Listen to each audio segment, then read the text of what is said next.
À 11h07, le samedi matin, la première voiture s'engagea sur mon allée de gravier. 8 minutes plus tard, il y avait 17 voitures, une navette de location, 40 invités habillés pour l'église, et ma mère, debout devant le portail, un gâteau d'anniversaire blanc en équilibre dans ses mains. Le shérif Calvin Ross se tenait à côté de moi sur le porche.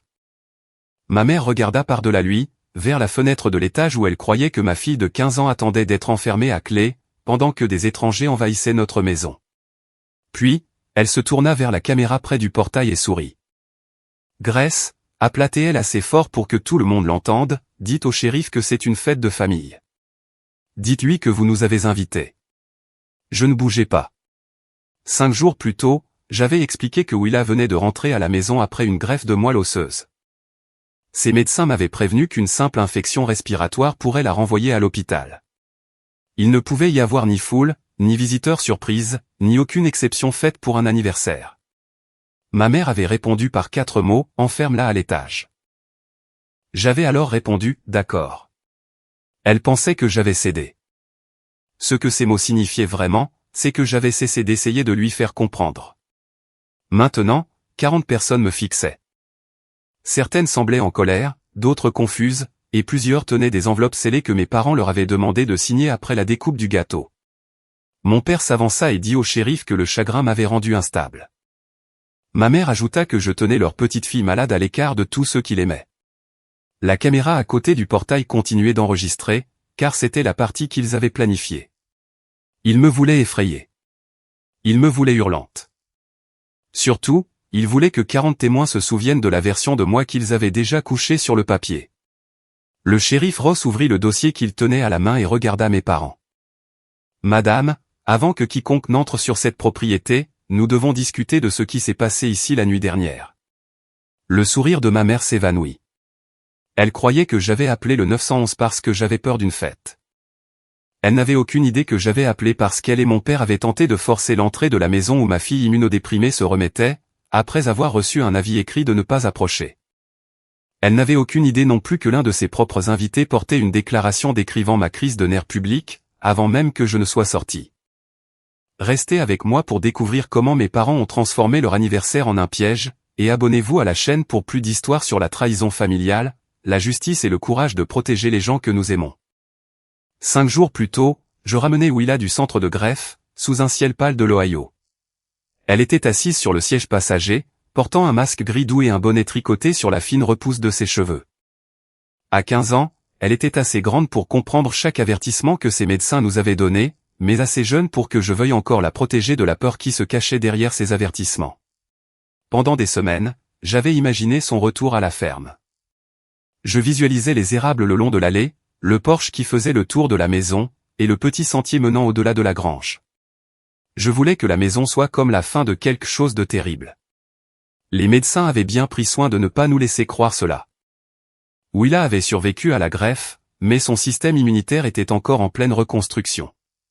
Une simple fièvre pouvait signifier un retour immédiat à l'hôpital. Toute personne ayant une toux, un mal de gorge ou même un début de rhume devait rester à l'écart. Les visiteurs devaient être approuvés à l'avance, et la nourriture devait être manipulée avec plus de soin que nous n'en avions jamais eu auparavant. En m'engageant dans notre allée, Willa baissa la vitre de moins d'1 centimètre et inspira. « J'ai passé assez de ma vie sous des néons, dit-elle. J'ai besoin de voir un vrai arbre avant que quelqu'un ne me prenne encore du sang. » Je lui jetai un coup d'œil et souris. « Personne ne te prendra de sang aujourd'hui. » Ça, c'est le genre de choses que les gens disent juste avant de prendre du sang. Sa voix était faible, mais l'humour était toujours là. Cela comptait pour moi plus que je ne pouvais l'expliquer. Daniel et moi avions acheté la ferme 12 ans plus tôt. Nous avions économisé pour la compte, signé le prêt hypothécaire et réparé nous-mêmes presque chaque pièce. Mes parents n'y avaient jamais contribué financièrement, mais ma mère avait commencé à l'appeler « la ferme familiale » dès que nous avions fini de restaurer le porche.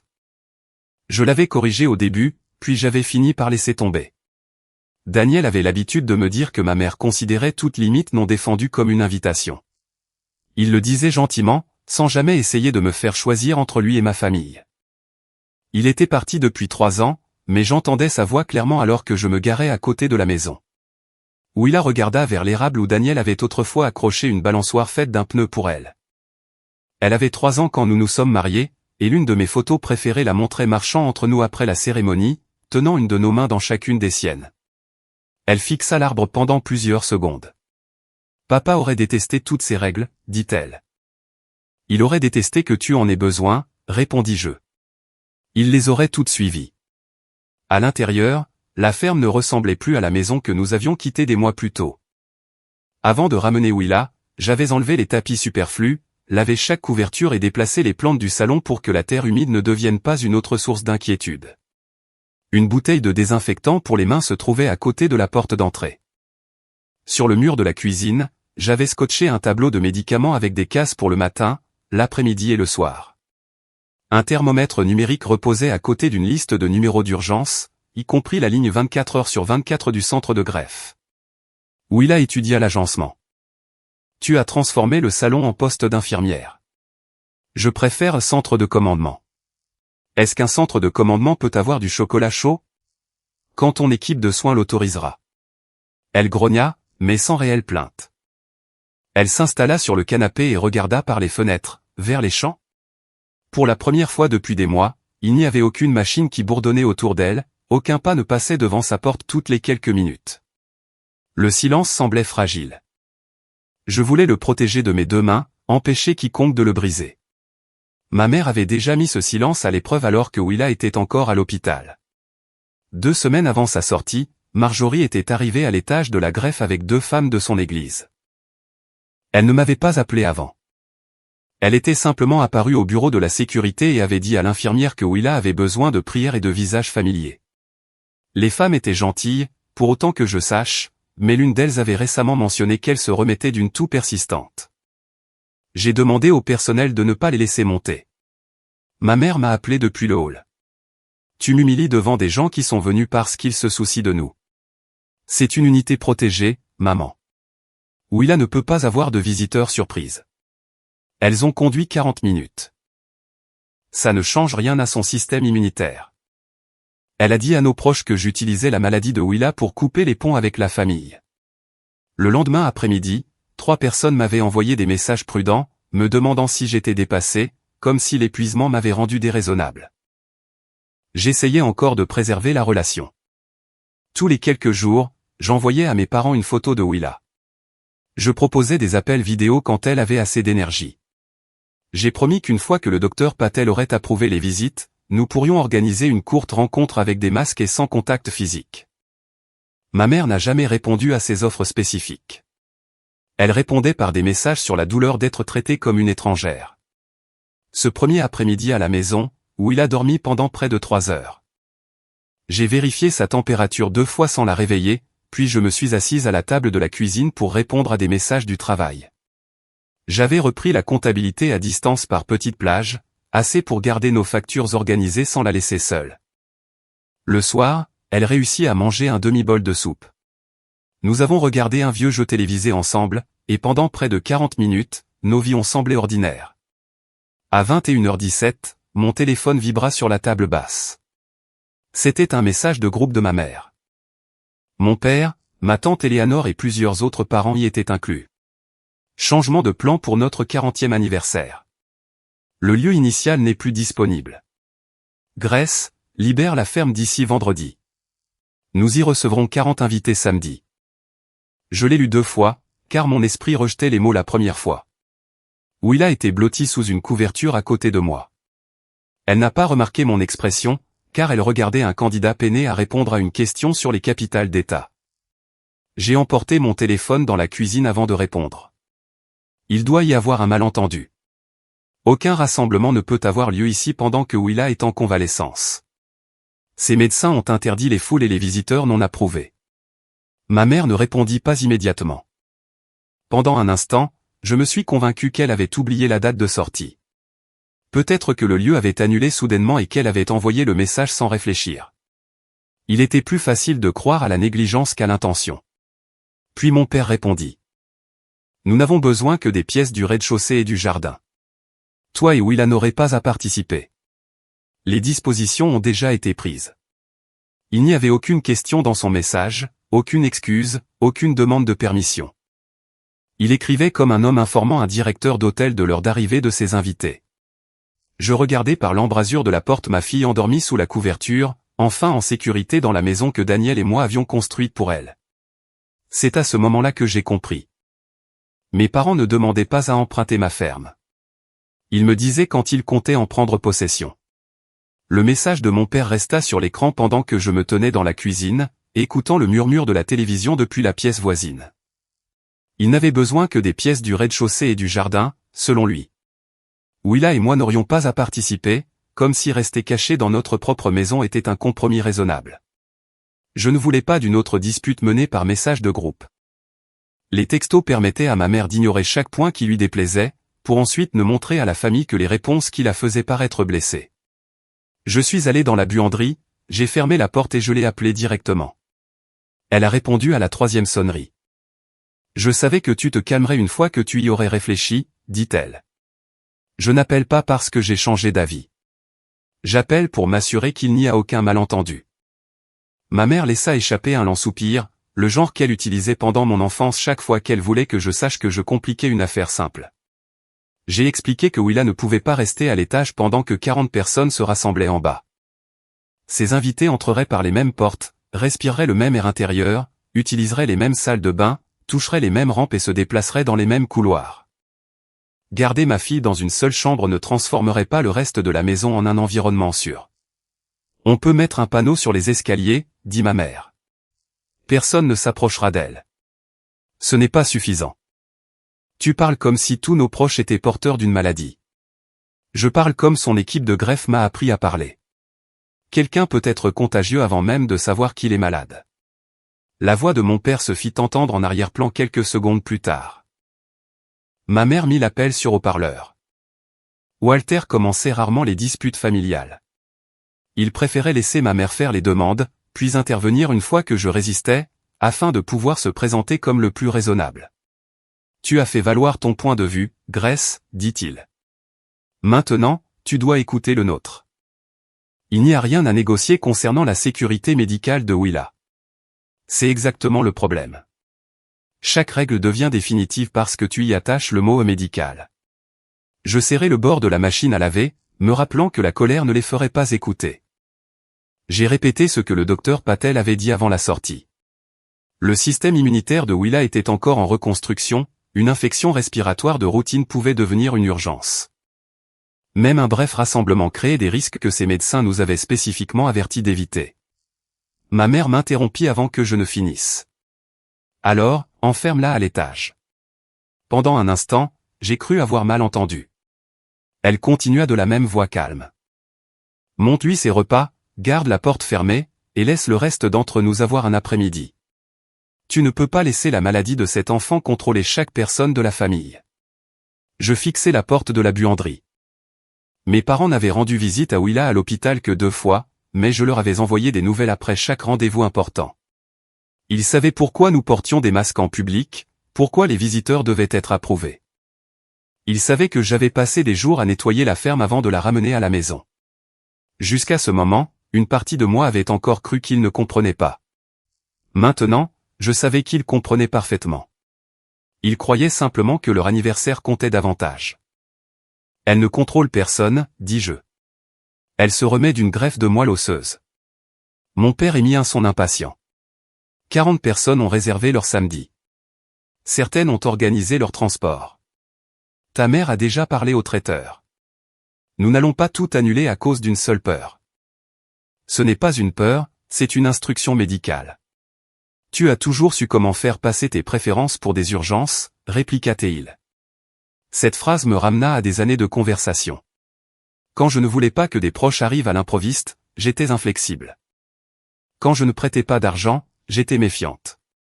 Quand Daniel et moi refusions de donner à mes parents une clé permanente de la ferme, je les traitais comme des étrangers. Ma mère avait passé des années à m'apprendre qu'une limite devenait égoïste dès qu'elle la dérangeait. Mon père avait passé ces mêmes années à qualifier ses exigences de malentendus. Je réalisais qu'une autre explication ne ferait que leur donner plus de mots à déformer. Je leur ai dit, d'accord, puis j'ai mis fin à l'appel avant que l'un ou l'autre ne puisse répondre. Ma mère croyait que ces mots signifiaient qu'elle avait gagné. Dans notre famille, ils signifiaient généralement que j'étais devenu trop épuisé pour continuer. Après l'appel, Je suis retourné dans la cuisine et j'ai tapé une réponse écrite. C'était la première fois que je choisissais un format qui pouvait être sauvegardé et partagé sans être déformé. Je l'ai envoyé à mes parents et à chaque personne du message de groupe original. Pour clarification, il n'y aura pas de fête d'anniversaire, ni aucun autre rassemblement, à ma ferme. Willa ne peut pas être exposée à des foules pendant sa convalescence. Aucune personne ne peut entrer dans la maison, le jardin, la grange ou l'allée pour cet événement sans mon consentement écrit. Ma réponse reste non. Je l'ai relu 2 fois avant d'appuyer sur envoyer. Mon père répondit presque immédiatement. Ceci est inutile. Je n'ai pas répondu. Quand je suis retourné dans le salon, Willa avait baissé le volume de la télévision. Elle était toujours sous la couverture, mais son attention n'était plus sur le jeu télévisé. Tu parlais à grand-mère? Je m'assis à côté d'elle. Oui. Ses doigts plièrent le bord de la couverture en une bande étroite. J'ai entendu quelque chose à propos de l'étage. J'aurais aimé lui dire qu'elle avait mal compris. Pendant les mois de traitement, j'avais appris à quel point les adultes protégeaient les enfants en leur offrant des explications dont les enfants savaient déjà qu'elles étaient fausses. Willa n'avait pas besoin de tous les détails sordides, mais elle méritait de ne pas être trompée, dans sa propre maison. Ils voulaient organiser leur fête d'anniversaire ici, dis-je. Je leur ai dit que ce n'était pas possible, et grand-mère a suggéré de te garder à l'étage. Willa regarda vers le plafond, comme si elle imaginait la maison divisée en 2 parties, une pour les gens qui célébraient en bas, et une pour la personne qu'ils considéraient comme gênante en haut. Elle ne pleura pas. Elle demanda seulement, voudrait-il quand même la ferme si je n'étais pas malade?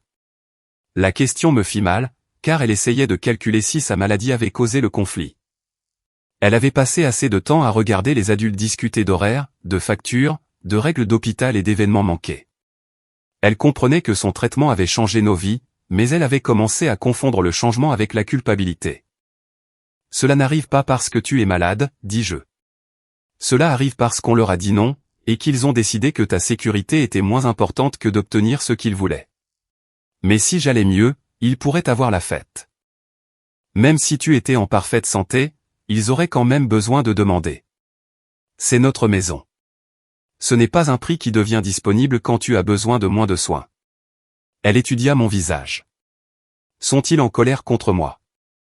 Ils sont en colère contre moi, parce que j'ai pris la décision. Tu n'es pas responsable de la gestion de leurs sentiments. Willa s'adossa au coussin. Elle semblait de nouveau fatiguée, et je regrettais que le premier jour qu'elle passait à la maison l'obligeât déjà à se demander si elle y avait sa place. Je l'ai aidée à prendre ses médicaments du soir, j'ai vérifié sa température et j'ai attendu qu'elle soit installée avant d'appeler la ligne d'urgence du centre de greffe. Une infirmière prit mes informations, puis le docteur Patel me rappela 20 minutes plus tard. J'ai décrit le rassemblement proposé et demandé s'il y avait un arrangement sur impliquant que Willa reste à l'étage. Il n'y a aucune raison de créer cette exposition, dit-il. Elle vient juste de sortir. Ce n'est pas le moment de faire des compromis parce que des proches font pression. Le soulagement et la honte arrivèrent en même temps. Le soulagement, parce qu'un médecin avait confirmé ce que je savais déjà. La honte, parce que mes parents m'avaient poussé assez loin pour que je me sente obligé de demander. Je connais la réponse, dis-je. Je crois que j'avais besoin de l'entendre de quelqu'un d'autre. C'est ce que fait la pression. Elle rend les décisions claires et raisonnables. Il accepta d'envoyer une brève lettre confirmant que Willa devait éviter les foules et les visiteurs non autorisés pendant la première période de convalescence. Il ne mentionna ni mes parents, ni leur anniversaire. La lettre énoncerait la limite médicale sans transformer un conflit familial en un diagnostic. Après l'appel, j'ai contacté le numéro non urgent du bureau du shérif du comté. J'avais travaillé comme coordinatrice de planning avant de passer à la comptabilité, donc je connaissais la différence entre signaler une préoccupation et exiger une action avant que quoi que ce soit ne se soit produit. J'ai dit à la répartitrice que j'étais propriétaire de la ferme, que des proches avaient annoncé un événement sans permission et que je voulais documenter mon refus écrit. Elle m'a conseillé de conserver toutes les communications, d'afficher un avis clair de propriété privée si nécessaire, et de rappeler si quelqu'un tentait d'entrer après avoir été averti de ne pas le faire. S'il y avait une tentative active d'effraction, je devais appeler le 911. J'ai noté son nom et l'heure de l'appel avant d'aller me coucher. J'ai vérifié mon téléphone une dernière fois. Il n'y avait pas de nouveaux messages de mes parents, mais ma tante Éléanore m'avait envoyé une photo. Je pensais que tu devrais voir l'invitation, écrivait-elle. Marjorie a dit que tu aidais pour tout. L'invitation électronique montrait une image à l'aquarelle de mon Porsche, sous des lettres dorées. La ferme était identifiée comme « la ferme de la famille Reed », utilisant le nom de famille de mes parents au lieu du mien ou de celui de Daniel. Sous le programme de l'anniversaire, on demandait aux invités de préparer un bref souvenir sur le dévouement de Marjorie et Walter envers Willa pendant sa maladie. Mes parents ne lui avaient rendu visite que 2 fois. J'ai agrandi l'image et lu le dernier point du programme, film de réconciliation familiale, 15h30. Je n'avais jamais accepté de réconciliation, et je n'avais aucune idée de pourquoi il fallait en filmer une. J'ai appelé tante Eleanor avant de pouvoir me convaincre qu'il pourrait y avoir une explication innocente pour les mots « film de réconciliation familiale ». Elle a répondu joyeusement et a demandé si Willa était excitée pour samedi. Sa question confirma que ma mère n'avait pas seulement annoncé la fête sans permission, elle avait construit une version entièrement différente de la réalité pour les invités. « Qu'est-ce que maman t'a dit exactement ?» demandai-je. Eleanor hésita. Elle a dit que les médecins de Willa avaient approuvé un rassemblement familial limité. Elle a aussi dit que tu voulais que l'anniversaire soit un nouveau départ après tout ce que votre famille avait traversé. T'a-t-elle dit que j'avais accepté 40 invités? Elle a dit que tu étais nerveuse, mais que tu avais finalement dit d'accord. Ma mère avait pris 2 mots, prononcés après qu'elle ait suggéré d'enfermer ma fille à l'étage, et les avait transformés en consentement. Eleanor continua avant que je ne puisse répondre. Marjorie a dit que les détails étaient cachés, à toi et à Willa, parce que le film devait être une surprise. Je pensais que c'était quelque chose que tu voulais, Grace. Un cadeau pour vous deux. Je pouvais sentir l'embarras dans sa voix. Elle n'avait pas inventé le mensonge, et la blâmer ne ferait que la pousser à défendre la personne qui le lui avait raconté. Je comprends pourquoi tu l'as cru, dis-je. S'il te plaît, transfère-moi tout ce qu'elle t'a envoyé. J'ai besoin de l'email complet, du programme et de toutes les instructions pour les invités. Eleanor accepta, bien qu'elle semblât encore incertaine. Tu veux dire qu'il n'y aura pas de fête? Je veux dire que je n'ai jamais donné la permission pour une fête. En 10 minutes, 3 emails arrivèrent. Le premier contenait l'invitation électronique que j'avais déjà vue. Le deuxième était un programme commençant par l'arrivée des invités à 11h et se terminant par un toast au champagne peu après 16h. Le film était prévu entre le discours d'anniversaire et la découpe du gâteau. On disait aux invités de rester à leurs places assignées, car un vidéaste professionnel enregistrerait la réunion émotionnelle de la famille. Le troisième email contenait des instructions rédigées dans le langage soigné et poli de ma mère. On demandait aux invités de ne pas me contacter au sujet de la surprise. On leur disait que j'avais été sous une forte pression émotionnelle depuis la mort de Daniel et la maladie de Willa. Si je semblais dépassé, ils devaient rester calmes, éviter de discuter avec moi et laisser Marjorie et Walter guider la réunion. Ma mère avait préparé tout le monde à interpréter mon refus comme de l'instabilité, avant même que je n'ai parlé à un seul invité. Une ligne demandait aux invités de penser à des exemples montrant que mes parents avaient toujours été une présence stable et aimante dans la vie de Willa. Une autre leur demandait de ne pas partir immédiatement si je devenais réfractaire à la réconciliation. J'ai sauvegardé chaque email avec sa date et ses informations d'expéditeur d'origine. Puis j'ai imprimé des copies et les ai placées à côté du refus écrit que j'avais déjà envoyé à mes parents. Plus le plan semblait organisé, moins il ressemblait à une simple fête d'anniversaire qui avait perdu son lieu. Mon téléphone sonna alors que je lisais encore. L'interlocutrice se présenta comme Tessa Grant. Madame Holloway, je filme l'anniversaire des Reed samedi, dit-elle. J'ai besoin de confirmer quand vous voulez que l'allée soit ouverte et où je peux brancher l'équipement. Je ne veux pas que l'allée soit ouverte. Un court silence s'ensuivit. J'ai peut-être le mauvais contact. Vous avez la bonne propriétaire. Il n'y a aucun événement autorisé chez moi. Tessa baissa la voix. Marjorie vous a listé comme l'hôte de la famille. Elle a dit que vous seriez peut-être difficile à joindre parce que vous vous occupiez de votre fille. On lui a dit par écrit que personne n'a la permission d'entrer sur la propriété. J'entendis des papiers bouger à l'autre bout du fil. Je dois regarder la description de mon service, dit-elle. Pouvez-vous attendre un moment? Quand elle revint, elle semblait moins confiante. Le planning de tournage dit que je commence par des plans extérieurs avant l'arrivée des invités. Ensuite, il y a une scène d'accueil sur le porche. Qui est censé les accueillir? C'est vous. Je lui ai demandé de lire la formulation exacte. Grace accueille ses parents à la maison familiale. Willa embrasse ses grands-parents après la séparation. Le témoignage de la famille suit la résistance initiale. Les 2 premières lignes étaient dérangeantes. La 3e me glaça le sang. Que signifie « après la résistance initiale » Tessa marqua de nouveau une pause. J'ai posé la même question quand j'ai reçu la mission. Marjorie a dit que vous aviez vécu des années difficiles et que vous pouviez devenir émotive lorsqu'on vous surprenait. Elle m'a demandé de ne pas arrêter de filmer si vous vous y opposiez au début. Vous a-t-elle expliqué pourquoi?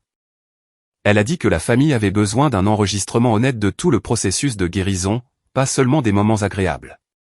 Ma mère ne s'attendait pas seulement à ce que je proteste, elle avait engagé quelqu'un pour préserver cette protestation. Tessa, ma fille vient de rentrer d'une greffe de moelle osseuse. Son équipe médicale a interdit les foules. Mes parents le savent, et je n'ai accepté aucune réunion. Je comprends ce que vous me dites, répliqua-t-elle, mais je dois revoir mon contrat avant de dire quoi que ce soit d'autre.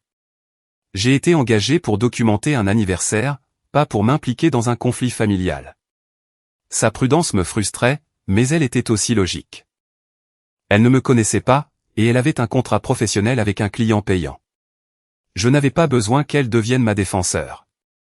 J'avais besoin qu'elle n'entre pas sur ma propriété sur la base de fausses informations.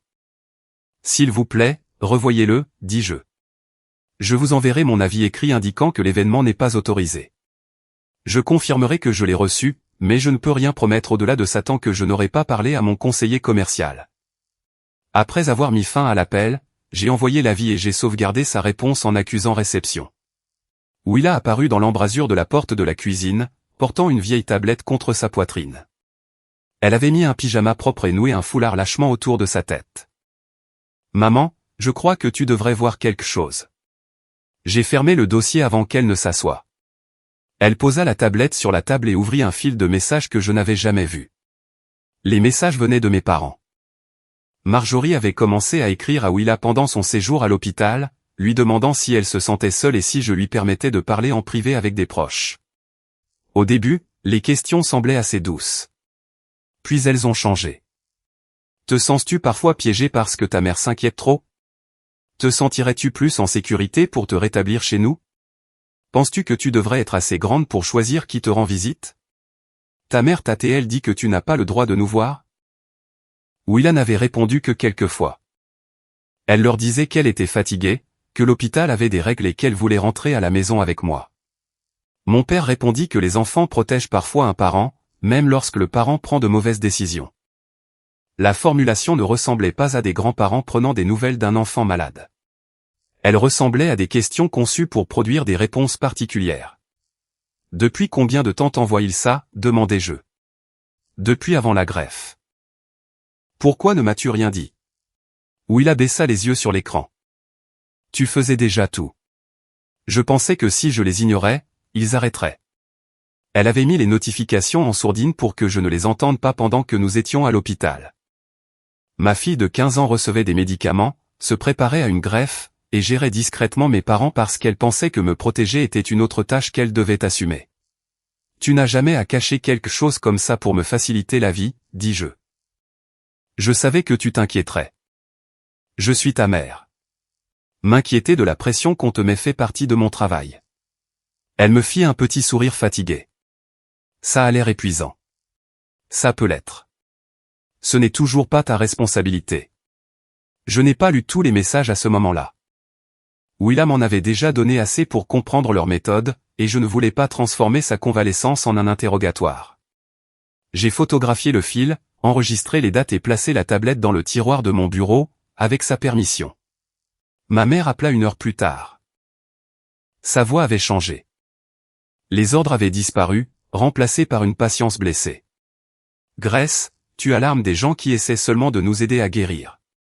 Tu as engagé une vidéaste pour m'enregistrer après que j'ai résisté à un événement que je n'ai jamais approuvé. J'ai engagé quelqu'un pour préserver un moment familial important. Tu lui as dit de continuer à filmer si je m'y opposais, parce que tu réagis souvent avant de comprendre ce qu'on t'offre. » Je regardais la pile de mes imprimés. « Annule la fête et le tournage. Tu n'as pas le droit de contrôler toutes les relations de Willa. Je décide qui entre sur ma propriété, et je suis les instructions de son équipe médicale. Elle a 15 ans, Grace. Elle a des pensées et des sentiments distincts des tiens. Je sais. C'est pourquoi je lui ai demandé ce qu'elle voulait, au lieu de lui envoyer des questions conçues pour la faire m'accuser de l'isoler. Pour la première fois, ma mère perdit la douceur de sa voix. Tu n'avais aucun droit de lire des conversations privées entre Willa et ses grands-parents. Elle me les a montrées. Un autre silence suivit. Ma mère ne s'attendait pas à ce que Willa me les montre. Tu gardes cet enfant dans ta peur depuis la mort de Daniel, dit-elle. Tôt ou tard, quelqu'un devra se demander si c'est encore de la protection. Je mis fin à l'appel sans répondre. Vers 17h ce soir-là, une berline sombre s'arrêta devant le portail. Un homme en sortit, tenant une épaisse enveloppe, et me demanda si j'étais Grace Holloway. Il n'essaya pas d'entrer sur la propriété. Il confirma mon identité de l'autre côté du portail, me remit les documents et me dit que j'avais été assigné. La première page était intitulée Plainte pour droit de visite ou d'hébergement des grands-parents. Derrière, il y avait une requête pour un droit de visite temporaire. Mes parents m'accusaient d'utiliser la mort de Daniel et la maladie de Willa pour les exclure de sa vie. Ils listaient les visites à l'hôpital que j'avais refusées, les appels que j'avais limités quand Willa était trop faible pour parler, et les visiteurs surprises que j'avais tenus à l'écart de l'étage de la greffe. Aucun des documents ne prétendait que le samedi s'était déjà produit. Ils n'avaient pas besoin de faire cette erreur. En pièce jointe à la plainte se trouvait une capture d'écran de ma conversation avec ma mère.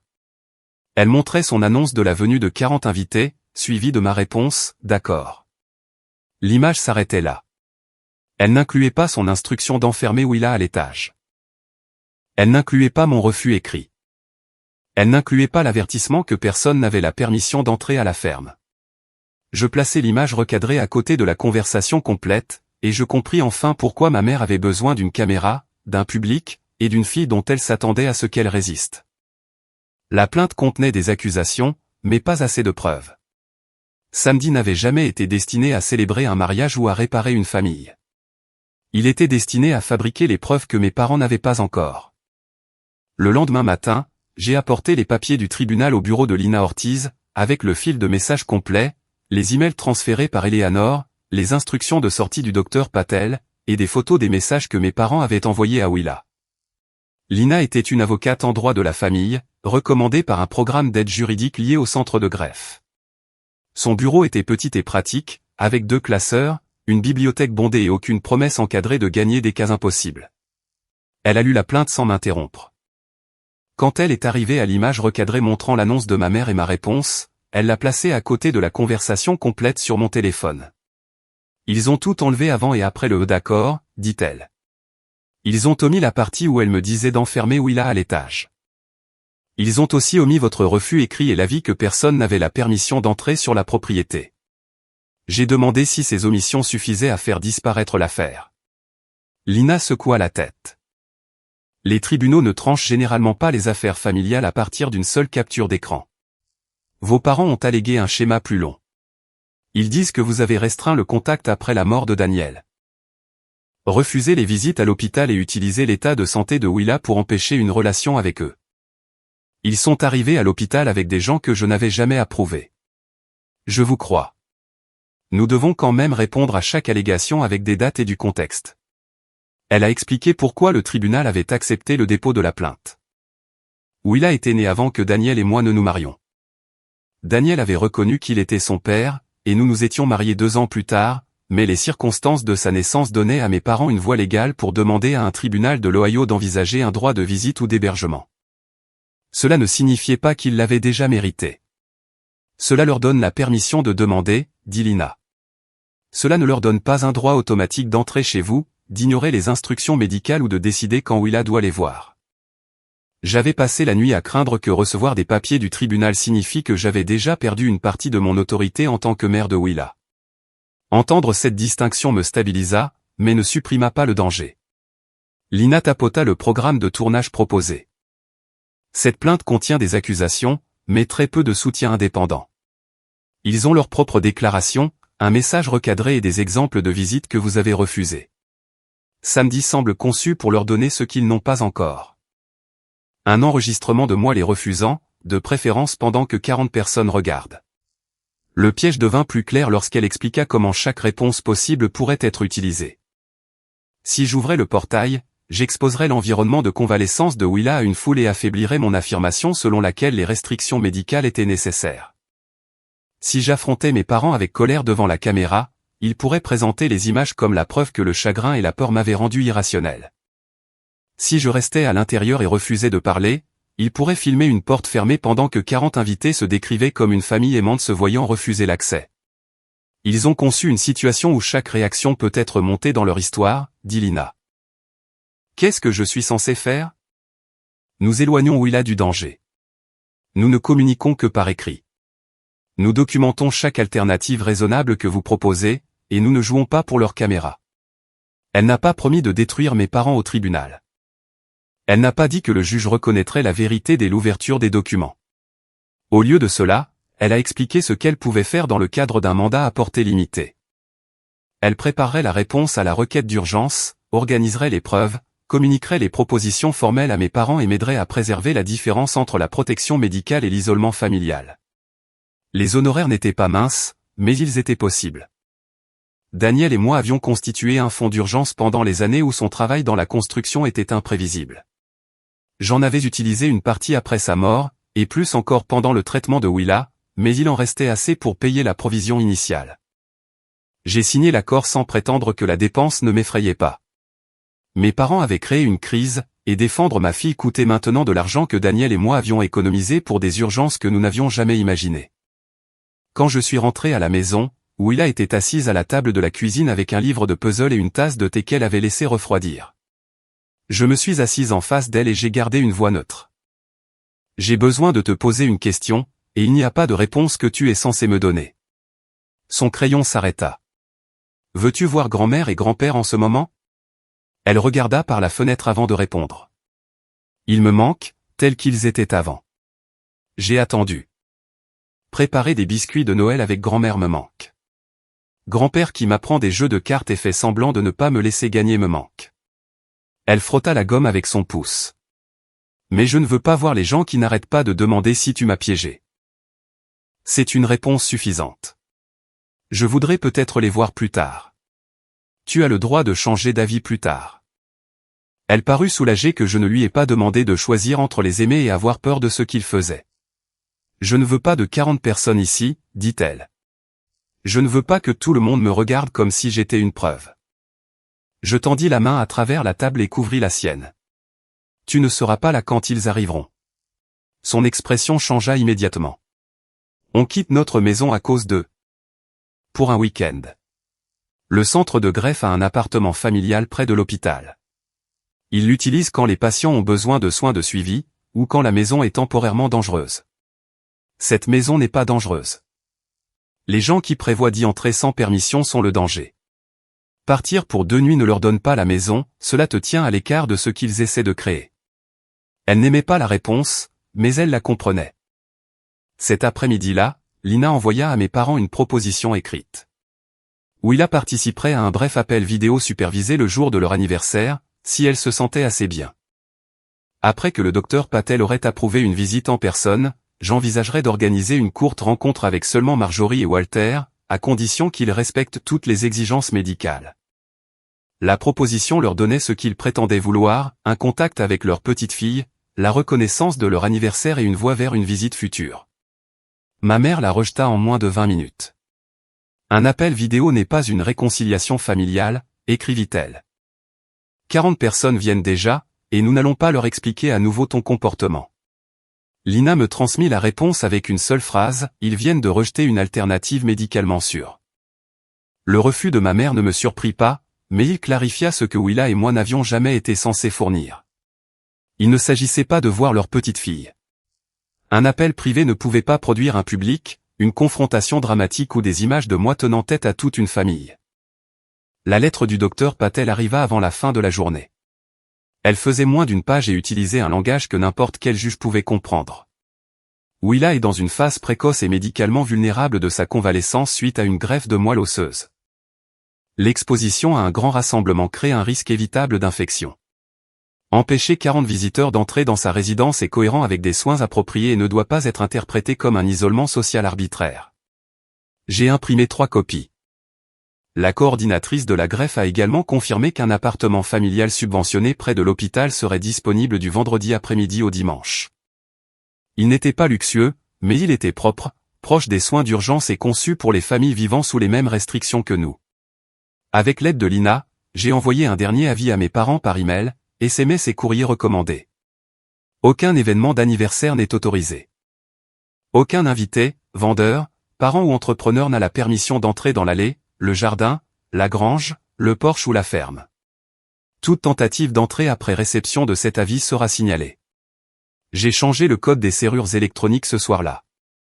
Je n'ai pas remplacé les portes, empilé des meubles contre les fenêtres ou transformé la maison en forteresse. J'ai supprimé un code que mes parents n'auraient jamais dû continuer à utiliser et j'ai protégé l'environnement où ma fille était censée guérir. Le message recommandé fut marqué comme livré le lendemain matin. Ma mère ne répondit pas.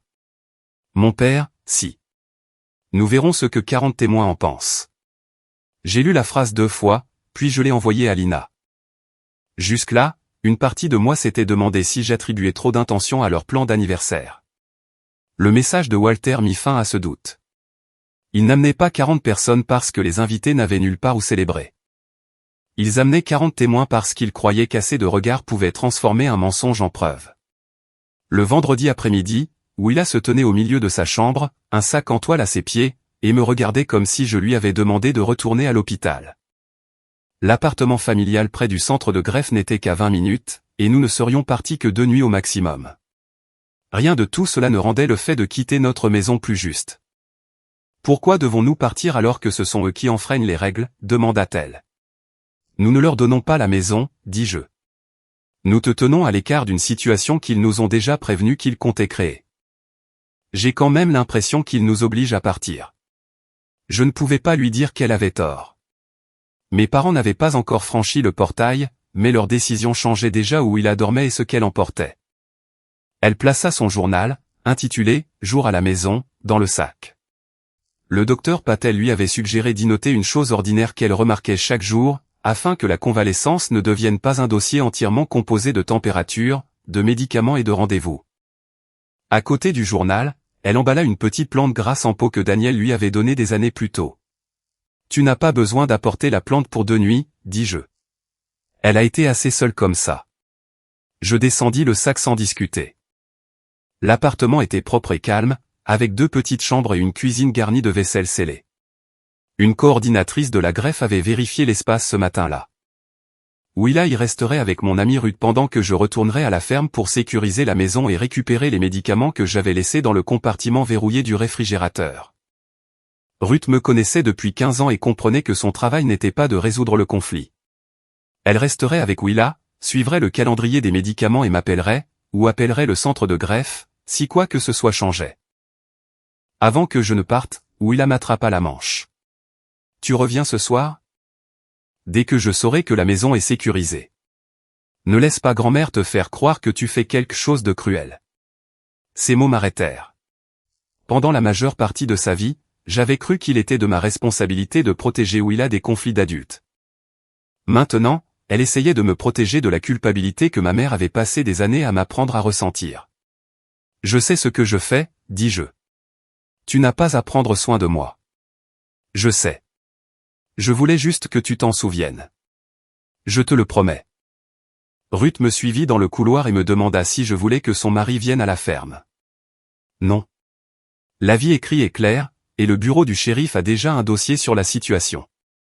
J'ai seulement besoin que quelqu'un sache où je suis. Elle me fit promettre de l'appeler à mon arrivée et à mon départ. À 18h, j'étais de retour à la ferme. Les pièces étaient exactement comme Willa et moi les avions laissées, mais le calme ne semblait plus reposant. C'était comme la pause avant que quelqu'un ne teste si ma parole avait un poids. J'ai vérifié les serrures électroniques, les caméras extérieures et l'alarme du réfrigérateur à médicaments. J'ai remplacé les filtres des purificateurs d'air portables, car je ne voulais pas revenir le dimanche et découvrir que la préparation au conflit m'avait fait négliger la raison pour laquelle la maison avait été nettoyée en premier lieu. À 18h40, une camionnette blanche s'arrêta devant le portail. Une femme en sortit, portant 2 étuis de caméra. Je reconnus Tessa grâce à la photo de profil jointe à son email professionnel. Je l'ai rencontré au portail avec une copie imprimée de l'avis refusant l'autorisation pour l'événement. Marjorie m'a dit que le désaccord avait été résolu, dit-elle. Il ne l'est pas, Tessa lut attentivement l'avis. Son regard passa de ma signature à la confirmation de livraison certifiée jointe derrière. On m'a dit d'arriver tôt et d'enregistrer des images extérieures avant l'arrivée de l'équipe de montage. Aucun vendeur n'a la permission d'entrer. Elle regarda vers la ferme, puis de nouveau vers sa camionnette. J'ai parlé à mon conseiller commercial après notre appel, dit-elle. Sans le consentement de la propriétaire, je ne peux pas installer d'équipement ici.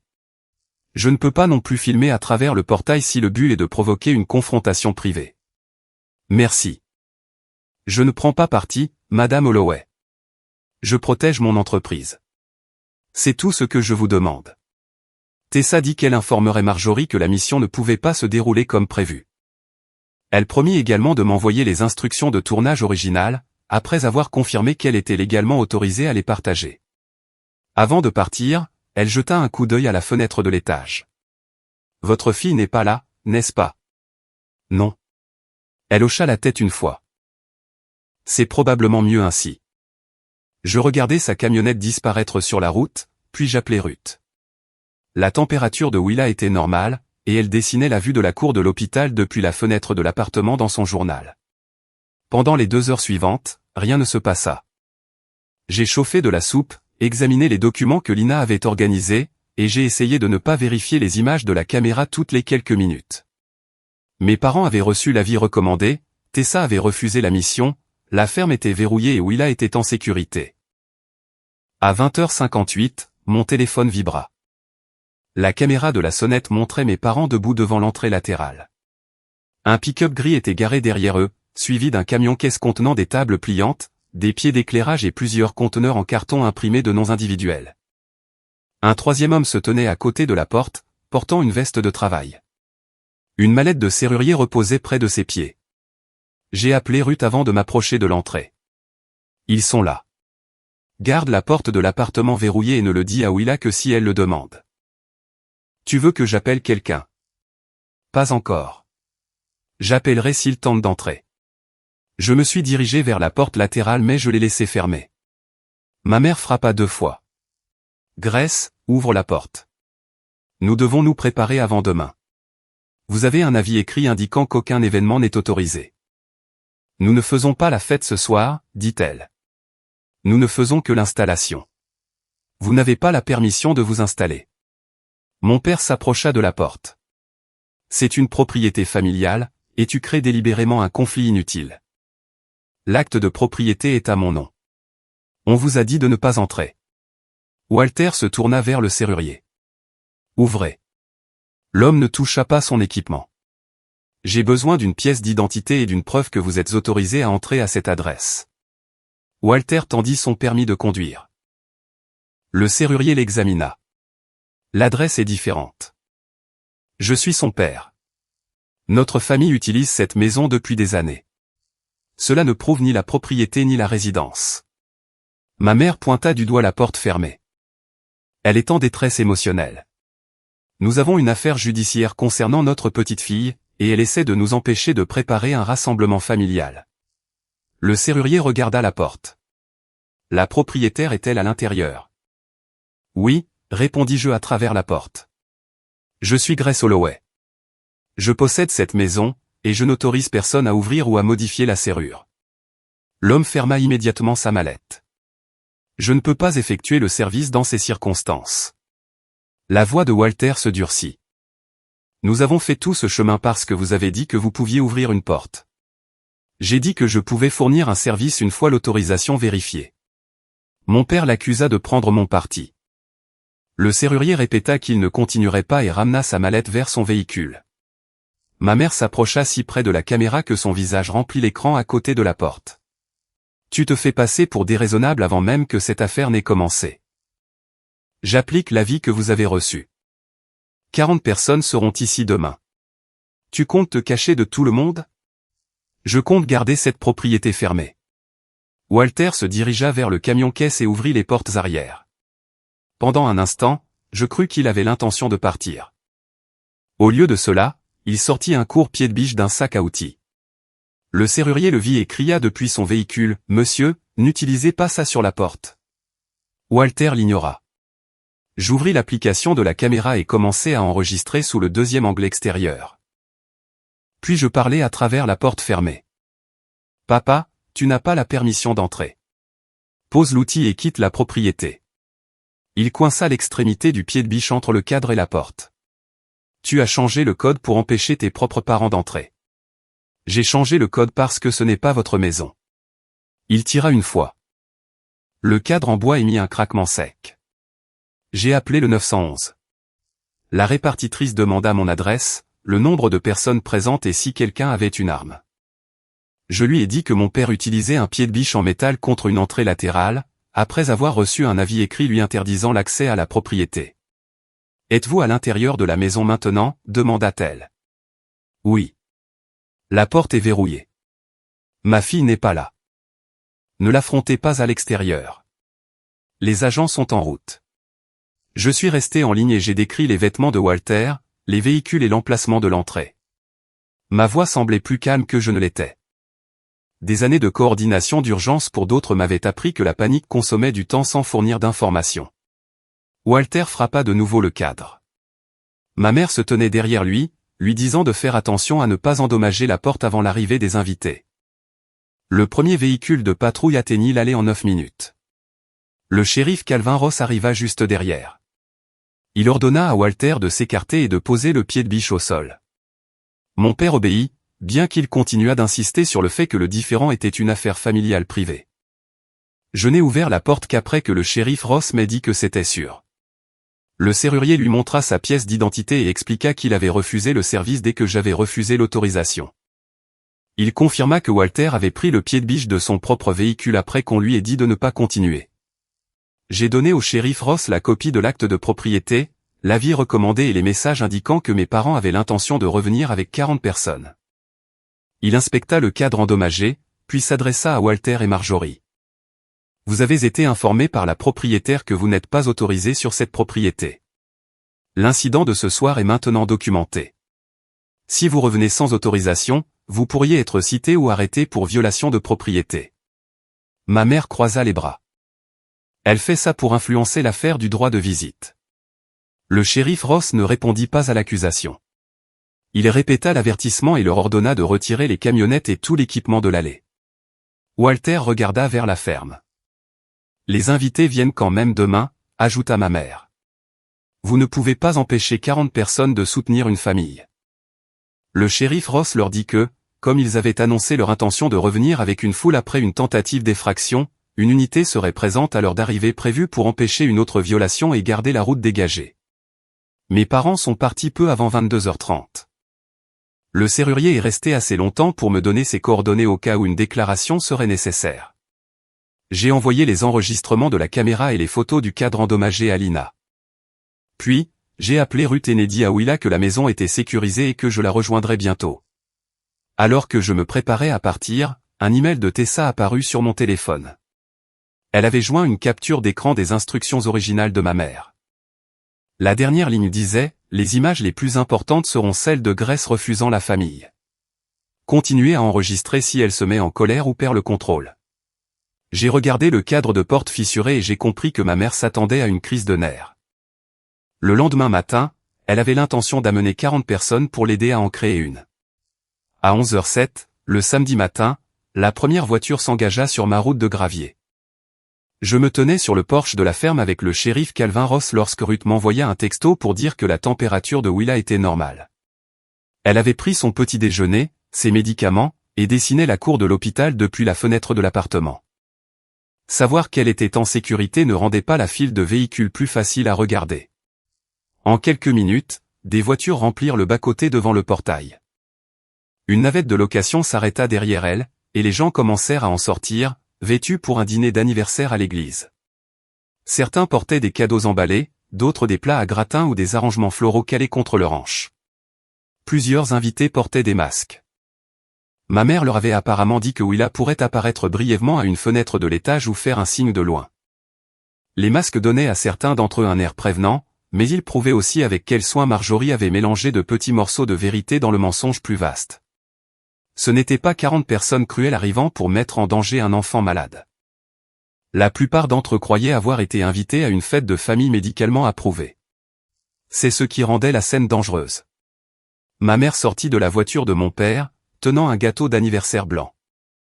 Des fleurs en sucre doré en faisaient le tour, et un ruban autour de la boîte portait les mots 40 ans ensemble. Elle ne regarda pas vers l'entrée latérale endommagée, ni ne demanda si Willa allait bien. Elle se tourna d'abord vers les invités, puis vers la ferme, cherchant la caméra de Tessa. Quand elle vit le shérif à côté de moi, elle ajusta son expression avant de se diriger vers le portail. « Grace, appela-t-elle assez fort pour que tout le monde l'entende, s'il vous plaît, dites au shérif qu'il y a eu un malentendu. Ces gens sont venus parce que vous les avez invités. » Les conversations derrière elle se turent. Je suis resté sur le porche. « Je n'ai invité personne, dis-je. Vous avez reçu un avis écrit indiquant qu'aucun événement n'était autorisé ici. » Ma mère regarda par-dessus son épaule les invités, comme si je l'avais embarrassée en changeant une réservation de restaurant. Elle est sous une pression énorme, leur dit-elle. Certains jours, elle accepte des choses, puis la peur prend le dessus. Walter se plaça à côté d'elle. Appeler la police pour 2 parents âgés le jour de leur anniversaire est une humiliation qu'aucune famille ne devrait avoir à subir. Le shérif Ross ne répondit pas à la performance. Il se tint là où tout le monde pouvait le voir et garda une voix égale. La propriétaire de cette propriété a refusé la permission pour le rassemblement. Il y a également eu une tentative d'effraction ici la nuit dernière, après que ce refus a été signifié par écrit. Un murmure parcourut le groupe. Ma mère souleva légèrement le gâteau, comme si sa vue démentait le cadre de porte endommagé. Personne n'a forcé l'entrée. Walter a essayé de préparer une maison que notre famille utilise depuis des années.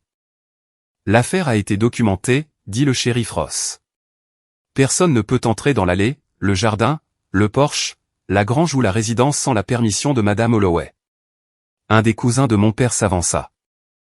Grace, tes parents ne sont pas des étrangers. Tu pourrais laisser tout le monde rester dans le jardin pendant 1 heure. Le jardin fait partie de l'environnement de convalescence de Willa, dis-je. Aucun rassemblement n'a été approuvé ici. Une femme de l'église de ma mère leva la main, comme si nous étions en réunion. Marjorie nous a dit que le médecin de la greffe avait accepté une courte visite en extérieur. Il ne l'a pas fait. La femme regarda ma mère. Marjorie ne lui répondit pas directement. Elle se tourna vers la navette et dit que les invités avaient déjà fait trop de route pour être renvoyés à cause d'un autre malentendu. Tante Eleanor se tenait près du fond du groupe. Elle tenait un sac cadeau et n'arrêtait pas de regarder entre ma mère et moi. Quand nos regards se croisèrent, elle baissa les siens. Ma mère lui avait menti, mais Eleanor avait répété le mensonge à d'autres avant de vérifier avec moi. La honte n'avait pas encore décidé si elle deviendrait honnêteté ou défense. Mon père longea le portail, inspectant le véhicule du shérif et le panneau temporaire, entrée interdite, à côté du loquet. Est-ce vraiment nécessaire, demanda-t-il au shérif Ross. Elle a transformé un désaccord familial en un spectacle policier. La tentative d'effraction a rendu l'intervention des forces de l'ordre nécessaire, répondit le shérif Ross. La foule n'est pas arrivée parce que Madame Holloway l'a demandé. Cette réponse déplut à Walter plus qu'une dispute ne l'aurait fait. Il pouvait contester une accusation, mais le shérif Ross ne lui avait donné qu'une séquence de faits. Une camionnette blanche apparut au bout de la file. Tessa se gara loin de l'allée et s'approcha, sans aucun équipement. Ma mère lui fit immédiatement signe d'avancer. Commencez à enregistrer, Marjorie dit. Les gens doivent voir ce qu'elle fait. Tessa s'arrêta devant le portail. Je ne filmerai pas sur ouvert une propriété privée sans le consentement du propriétaire. Vous avez été payé pour documenter notre anniversaire. J'ai été engagé sur la base de la déclaration que la propriétaire avait approuvé l'événement. Elle ne l'a pas fait. Le visage de ma mère se crispa. Grace vous a contacté en privé et vous a mise sous pression. Madame Holloway m'a envoyé un avis écrit. Je l'ai examiné avec mon conseiller commercial. Vous avez pris son parti avant d'entendre le nôtre. J'ai pris une décision sur l'endroit où je suis légalement et professionnellement autorisé à enregistrer. Le refus de Tessa était calme, mais ma mère le traita comme une trahison. Elle dit aux invités que j'avais effrayé une jeune entrepreneuse pour qu'elle rompe un contrat valide. Tessa ne défendit pas son caractère ni n'expliqua chaque conversation que nous avions eue. Elle répéta simplement qu'elle n'installerait pas ses caméras. La scène que mes parents avaient planifiée commençait à changer, mais tout le monde ne comprenait pas pourquoi. Deux parents demandèrent si la fête pouvait se déplacer dans un parc voisin. Quelqu'un suggéra la salle paroissiale de l'église. Une autre femme se plaignit que la nourriture allait se gâter si personne ne prenait une décision rapide. Ma mère rejeta chaque suggestion. « Ça doit se passer ici », dit-elle. « Cette maison représente notre famille. » « Elle représente Grace et Daniel », dit doucement Eleanor. Ma mère se tourna vers elle. La voix d'Eleanor n'avait pas été forte, mais les personnes les plus proches l'avaient entendue. « Daniel et Grace ont acheté cet endroit », continua-t-elle. « Tu nous as dit que Grace voulait la réconciliation ici parce que c'était significatif pour elle. »« C'est significatif pour nous tous », répliqua ma mère. « Ce n'est pas la même chose. » Eleanor baissa les yeux sur le sac cadeau dans sa main, puis y plongea la main et en sortit une enveloppe de couleur crème, scellée. Mon nom n'y était pas écrit. Une étiquette imprimée portait le nom complet d'Eleanor. Elle se dirigea vers le portail. « Marjorie nous a donné ça hier soir », dit-elle. Elle a dit que nous étions censés les signer après le gâteau. Ma mère se déplaça rapidement. Ça fait partie du programme de l'anniversaire. Ça n'a rien à voir avec Grace. Eleanor s'arrêta à quelques mètres du shérif Ross. Elle a appelé ça une déclaration de souvenir de famille. Ma mère posa le gâteau sur le capot de la voiture de Walter. Eleanor, ne remets pas des papiers de famille privés à la police. Ce n'est pas un papier de famille, dit Eleanor. C'est une déclaration de témoin.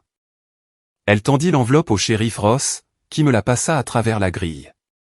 L'enveloppe contenait 3 pages agrafées. La première ligne disait « Déclaration de nom du témoin, concernant la conduite de Grace Holloway le 29 juillet 2026. » Mon cœur se serra, mais mes mains restèrent stables. Je savais que le document ne pouvait pas me faire de mal s'il était examiné à côté de ce qui s'était réellement passé. Il était conçu pour me faire de mal maintenant, pendant que 40 personnes regardaient. Le document prétendait que j'avais accepté verbalement la fête d'anniversaire, puis que j'avais révoqué la permission au dernier moment, pour blesser mes parents et isoler ma fille d'une famille aimante. Je continuais à lire. Une autre section affirmait que je m'étais agité à l'arrivée de mes parents, que j'avais crié des accusations devant les invités et refusé toute tentative pacifique de résoudre le désaccord. Rien de tout cela ne s'était produit. Le formulaire continuait. Il disait que Willa avait été vue en pleurs à travers une fenêtre de l'étage pendant que je l'empêchais de descendre. Il disait que le shérif Ross avait dû me maîtriser après que j'ai perdu le contrôle émotionnel. Willa était à 20 minutes de là, dans un appartement protégé. Je n'avais pas crié. Le shérif Ross ne m'avait jamais touché. Le document ne demandait pas à Eleanor de décrire ce dont elle avait été témoin, il lui disait ce qu'on attendait d'elle qu'elle prétende avoir été témoin. Mes mains restèrent stables, car les mots étaient si calculés qu'ils me poussèrent au-delà de la surprise. Je regardai vers les véhicules de la nuit précédente. Les boîtes que Walter avait apportées à l'entrée latérale avaient été marquées de noms individuels.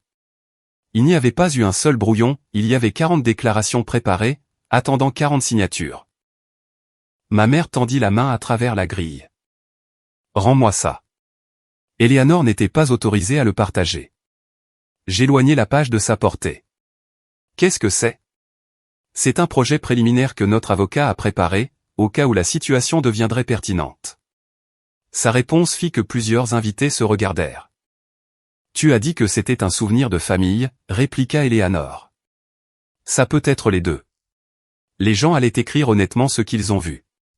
Ça dit ce que j'ai vu avant que je n'ai rien vu. » Le contrôle de ma mère glissa pendant moins d'une seconde. La langue a été préparée pour aider les gens à organiser leurs pensées.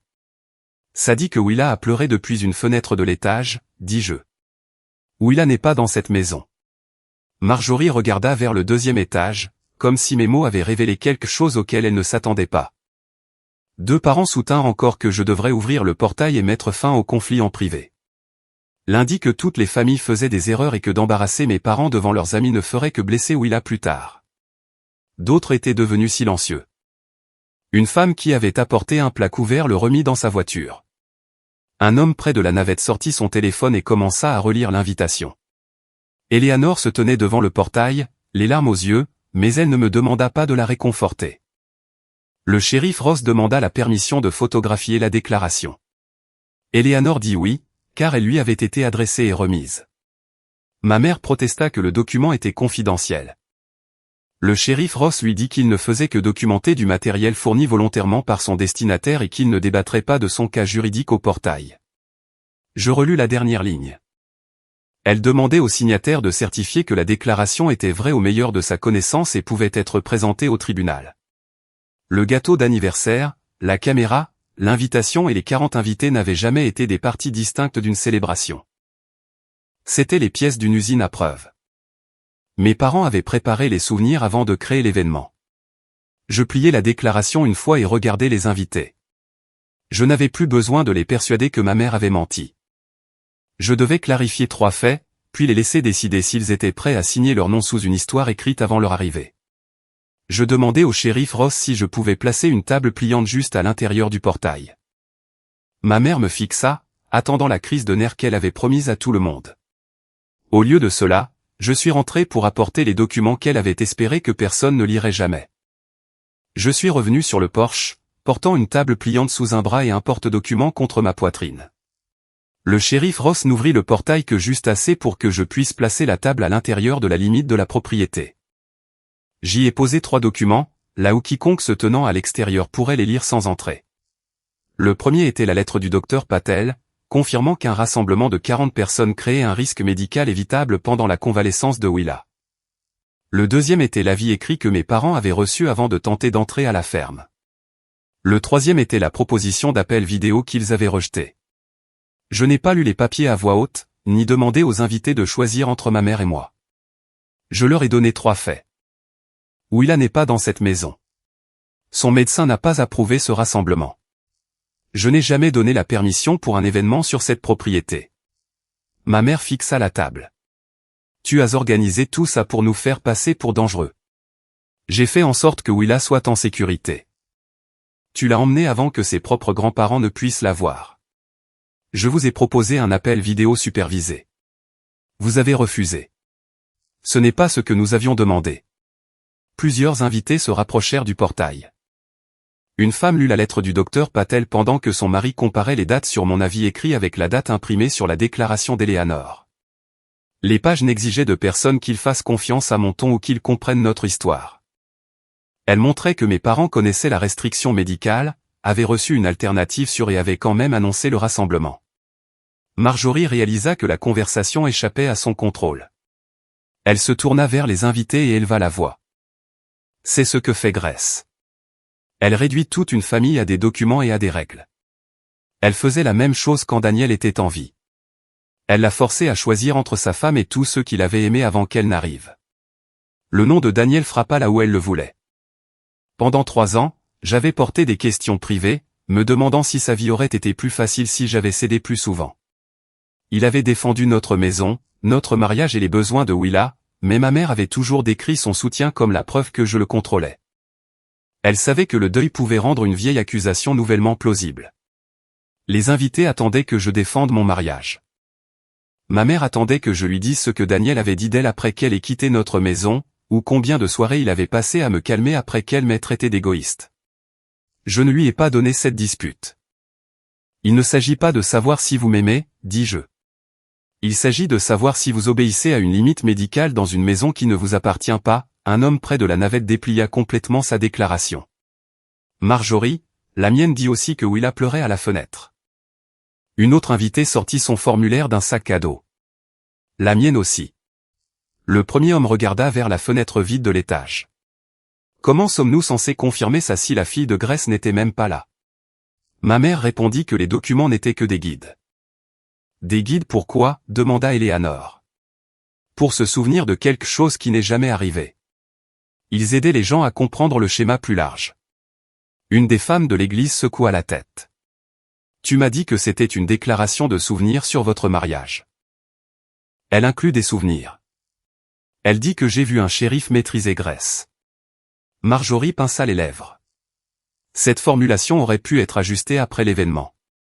Alors pourquoi nous as-tu demandé de signer après le gâteau, sans nous dire que c'était pour le tribunal? La question ne produisit pas un silence dramatique. Au lieu de cela, plusieurs conversations privées commencèrent en même temps. Les invités comparaient leurs formulaires. La formulation était presque identique, bien que chaque page ait été étiquetée avec un nom différent. Quelques personnes semblaient embarrassées. Deux insistèrent sur le fait que ma mère avait probablement reçu de mauvais conseils et que la famille devrait toujours être autorisée à résoudre l'affaire en privé. L'un d'eux cria à travers la grille, « Grace, laissez tes parents parler à Willa pendant 5 minutes mettrait fin à tout ça. » « Non, dis-je. Ça leur apprendrait qu'assez de pression annule une décision médicale. » Tessa s'approcha, gardant les deux mains visibles et ne portant aucune caméra. « J'ai besoin de clarifier ce pourquoi j'ai été engagé. » Ma mère se tourna brusquement. « Vous avez déjà rompu notre accord. » Tessa ne répondit pas à l'accusation. Les instructions de service décrivaient le projet comme une réconciliation familiale. Elle me demandait également de continuer à filmer si Grace s'y opposait, et de donner la priorité aux images montrant le refus, la détresse émotionnelle et l'aliénation parentale. Un invité demanda si Tessa avait écrit ces phrases. Non, elles m'ont été envoyées par Marjorie. Vous partagez des instructions commerciales privées, dit ma mère. Je confirme la portée du travail que j'ai reçu, car vous avez présenté le tournage comme une vidéo d'anniversaire neutre. Tessa n'a pas traité ma mère de menteuse, ni prétendu savoir ce qui s'était passé dans notre famille. Elle a seulement confirmé ce qu'elle pouvait prouver, puis a reculé. Walter était resté à côté de la voiture pendant la majeure partie de l'échange. Il ouvrit maintenant le coffre et en sortit un pied de haut-parleur, un amplificateur portable et une rallonge enroulée. Ma mère lui jeta un coup d'œil. Installe-le à côté du Porsche. Tout le monde a besoin de nous entendre sans crier. Le shérif Ross se dirigea vers la grille. Monsieur Reed, on vous a averti la nuit dernière que vous n'étiez pas autorisé à entrer sur cette propriété. Walter souleva l'équipement. Je n'entre pas dans la maison. Je pose un haut-parleur sur la pelouse et je le branche à la prise extérieure. La pelouse, le porche et le sentier latéral font partie de la propriété couverte par cet avertissement. C'est ridicule. C'est clair. Ne franchissez pas le portail. Walter poussa la petite entrée piétonne avant que le shérif Ross ne puisse la fermer. Il entra, portant le pied de haut-parleur, et se dirigea vers le côté de la ferme. Le shérif Ross l'intercepta à quelques mètres à l'intérieur de la limite. Posez l'équipement et faites demi-tour. Mon père regarda vers les invités. Vous allez arrêter un homme de 72 ans pour avoir essayé de poser un haut-parleur chez sa fille. Je vais documenter que vous avez pénétré sur une propriété après avoir reçu un avis répété de ne pas le faire. Walter continua de tenir le pied, comme si le poser signifiait abandonner. Le shérif Ross répéta l'instruction, puis le guida vers le véhicule de patrouille. Il n'y eut aucune lutte. Mon père ne devint pas physiquement violent. Il continua simplement d'insister sur le fait que l'âge, le sang et l'intention devraient le placer au-dessus d'une limite qui s'appliquait à tout le monde. Le shérif Ross le plaça à l'arrière du véhicule pendant que l'adjoint remplissait les papiers de violation de propriété. Le haut-parleur et le cordon furent rendus à un parent à l'extérieur du portail. Ma mère regarda la portière de la voiture de patrouille se fermer. Puis, le sang-froid qu'elle avait attendu que je perde l'abandonna enfin. Elle se promena parmi les invités et commença à collecter les déclarations. Signez ce que vous savez être vrai, leur dit-elle. Vous savez que Grace nous a tenus à l'écart. Vous savez qu'elle a monté Willa contre nous. Les détails exacts de ce matin n'effacent pas des années de cruauté. Une femme lui rendit son formulaire, non signé. Je ne sais rien de tout ça. Je ne sais que ce que vous m'avez dit. Vous avez vu comment elle se comporte. Je l'ai vue se tenir sur son propre porche pendant que vous essayiez d'entrer dans une maison où on vous avait dit de ne pas aller. Ma mère se tourna vers un autre invité. Vous savez que nous aimons notre petite fille. Ce n'est pas ce que le papier me demande de certifier. Elle essaya de nouveau avec les membres de l'église, puis avec des cousins qui me connaissaient depuis l'enfance. Sa voix montait à chaque fois que quelqu'un refusait. Vous n'avez pas à être d'accord avec chaque mot. Signez parce que vous comprenez quel genre de fille elle est devenue. Plusieurs personnes rendirent les formulaires à Eleanor. D'autres les laissèrent sur les capots des voitures ou les placèrent à l'intérieur de la boîte à gâteaux. Tout le monde ne s'éloigna pas de mes parents. Deux parents suivirent Marjorie lorsqu'elle se dirigea vers la voiture de Walter. Un autre me dit que je regretterais de les avoir humiliés, une fois que Willa serait assez grande pour juger mes choix à sa place. La plupart des invités ne s'excusèrent pas. Ils partirent simplement. Le chauffeur de la navette rouvrit les portes, et les gens montèrent à bord, emportant la nourriture et les cadeaux qu'ils avaient apportés. la file de véhicules disparut lentement de la route, jusqu'à ce que les seules voitures restantes soient celles des forces de l'ordre, d'Eleanor, de Tessa et de mes parents. Eleanor s'approcha du portail avec son téléphone et un dossier. « Je t'ai transféré quelques emails hier, mais il y en a d'autres, dit-elle. Elle a envoyé des instructions différentes à différents groupes. J'aurais dû t'appeler avant de répéter quoi que ce soit. Tu aurais dû. » Elle baissa les yeux. « Je suis désolé.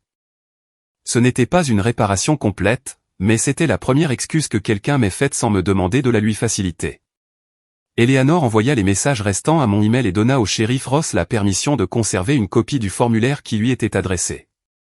Tessa dit qu'elle conserverait ses instructions originales et toutes les images non montées liées à la mission. J'ai verrouillé la ferme après le départ des forces de l'ordre et je suis retourné à l'appartement près de l'hôpital. Willa était assise à la petite table de la cuisine avec Ruth quand je suis arrivé.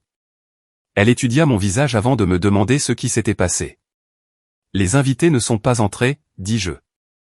La maison est sécurisée. » Sécurisée signifie qu'ils ne peuvent pas entrer?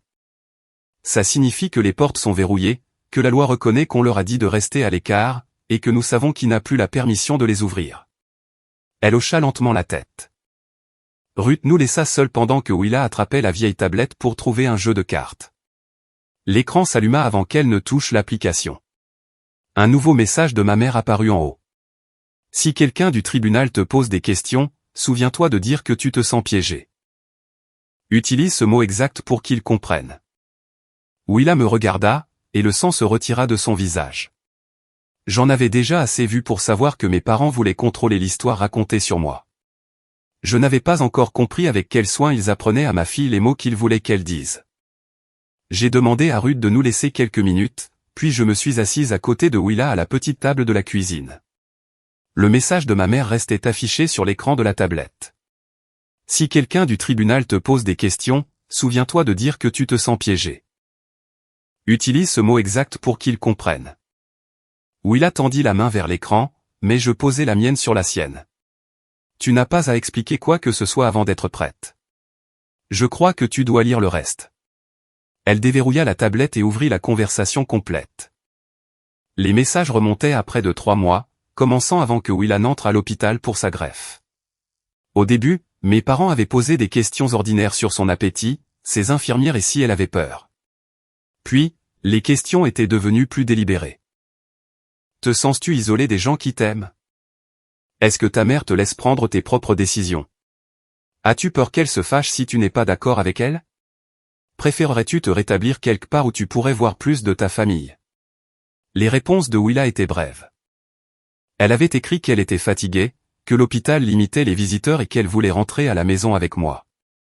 Ma mère ne contestait jamais directement ses réponses. Elle répétait simplement les mêmes idées sous des formes légèrement différentes. Parfois, les enfants disent qu'ils vont bien parce qu'ils protègent un parent. Tu ne réalises peut-être pas à quel point tu te sens piégé avant que quelqu'un ne te donne un autre choix. Si un juge te le demande, tu peux dire que tu n'es pas autorisé à choisir. Les messages de mon père étaient moins fréquents, mais plus directs. Un juge t'écoutera si les adultes autour de toi refusent de le faire. Tu es assez grande pour décider où tu te sens le plus en sécurité. Personne ne peut te punir pour avoir dit la vérité. Les mots semblaient bienveillants, jusqu'à ce que je remarque que mes parents avaient déjà décidé de ce que devait être la vérité de Willa. Ils ne lui demandaient pas comment elle se sentait, ils lui donnaient un vocabulaire et attendaient qu'elle le répète. J'ai fait défiler plus bas et j'ai trouvé une photo d'une chambre chez mes parents. Les murs avaient été peints en bleu pâle, un nouveau lit se tenait sous la fenêtre, et plusieurs des romans préférés de Willa avaient été disposés sur une étagère blanche. Ma mère avait écrit sous la photo « Ta chambre, quand tu seras prête ». Willa me regarda étudier la photographie. « Ils ont commencé à l'aménager avant ma greffe, dit-elle. Grand-mère m'a dit que c'était seulement pour les visites. T'ont-ils déjà demandé si tu voulais une chambre là-bas? Non. Elle a dit que chaque enfant avait besoin d'un endroit où aller quand la maison cessait d'être un lieu sûr. Je me souvins de ma mère décrivant la chambre à des parents comme un geste d'amour. Elle ne m'en avait jamais parlé. Elle avait créé une place pour ma fille dans sa maison, tout en apprenant en privé à Willa à décrire la mienne comme un lieu de confinement. Leur as-tu déjà dit que tu voulais vivre là-bas? Non. Leur as-tu déjà dit que tu avais peur de moi? Willa secoua la tête. J'ai dit à grand-mère que tu venais me voir trop souvent quand j'essayais de dormir. Je plaisantais. Elle a dit que c'était ce que faisaient les parents contrôlants. Elle avait l'air honteuse, comme si une plainte sur un sommeil interrompu avait donné à ma mère la permission de monter un dossier juridique. Tu n'as rien fait de mal, dis-je. Tu as le droit d'être agacé par moi. Tu as le droit de vouloir de l'intimité. Rien de tout cela ne signifie que tu leur demandes de transformer tes mots en autre chose. Willa ferma le fil de message, mais ne rangea pas la tablette. J'aurais dû te le montrer plus tôt. Tu n'aurais jamais dû être mise dans cette position. Tu dormais à peine à l'hôpital. Chaque fois que quelque chose n'allait pas, tu devais appeler une autre personne, remplir un autre formulaire ou régler un autre problème. Je pensais qu'ignorer grand-mère était une chose de moins à gérer pour toi. Sa réponse ouvrit une douleur plus profonde que la colère. Pendant la majeure partie de ma vie, j'avais géré ma mère en retenant tout ce qui pourrait la contrarier. J'adoucissais mes refus, cachais ma frustration et acceptais le blâme, car la paix semblait plus facile à maintenir quand je portais seul l'inconfort. Willa m'avait regardé faire, puis avait appris la même leçon. Elle m'avait caché la pression, car elle croyait qu'aimer quelqu'un signifiait le protéger de la vérité. Je te dois des excuses, dis-je. Ce n'est pas toi qui as envoyé les messages.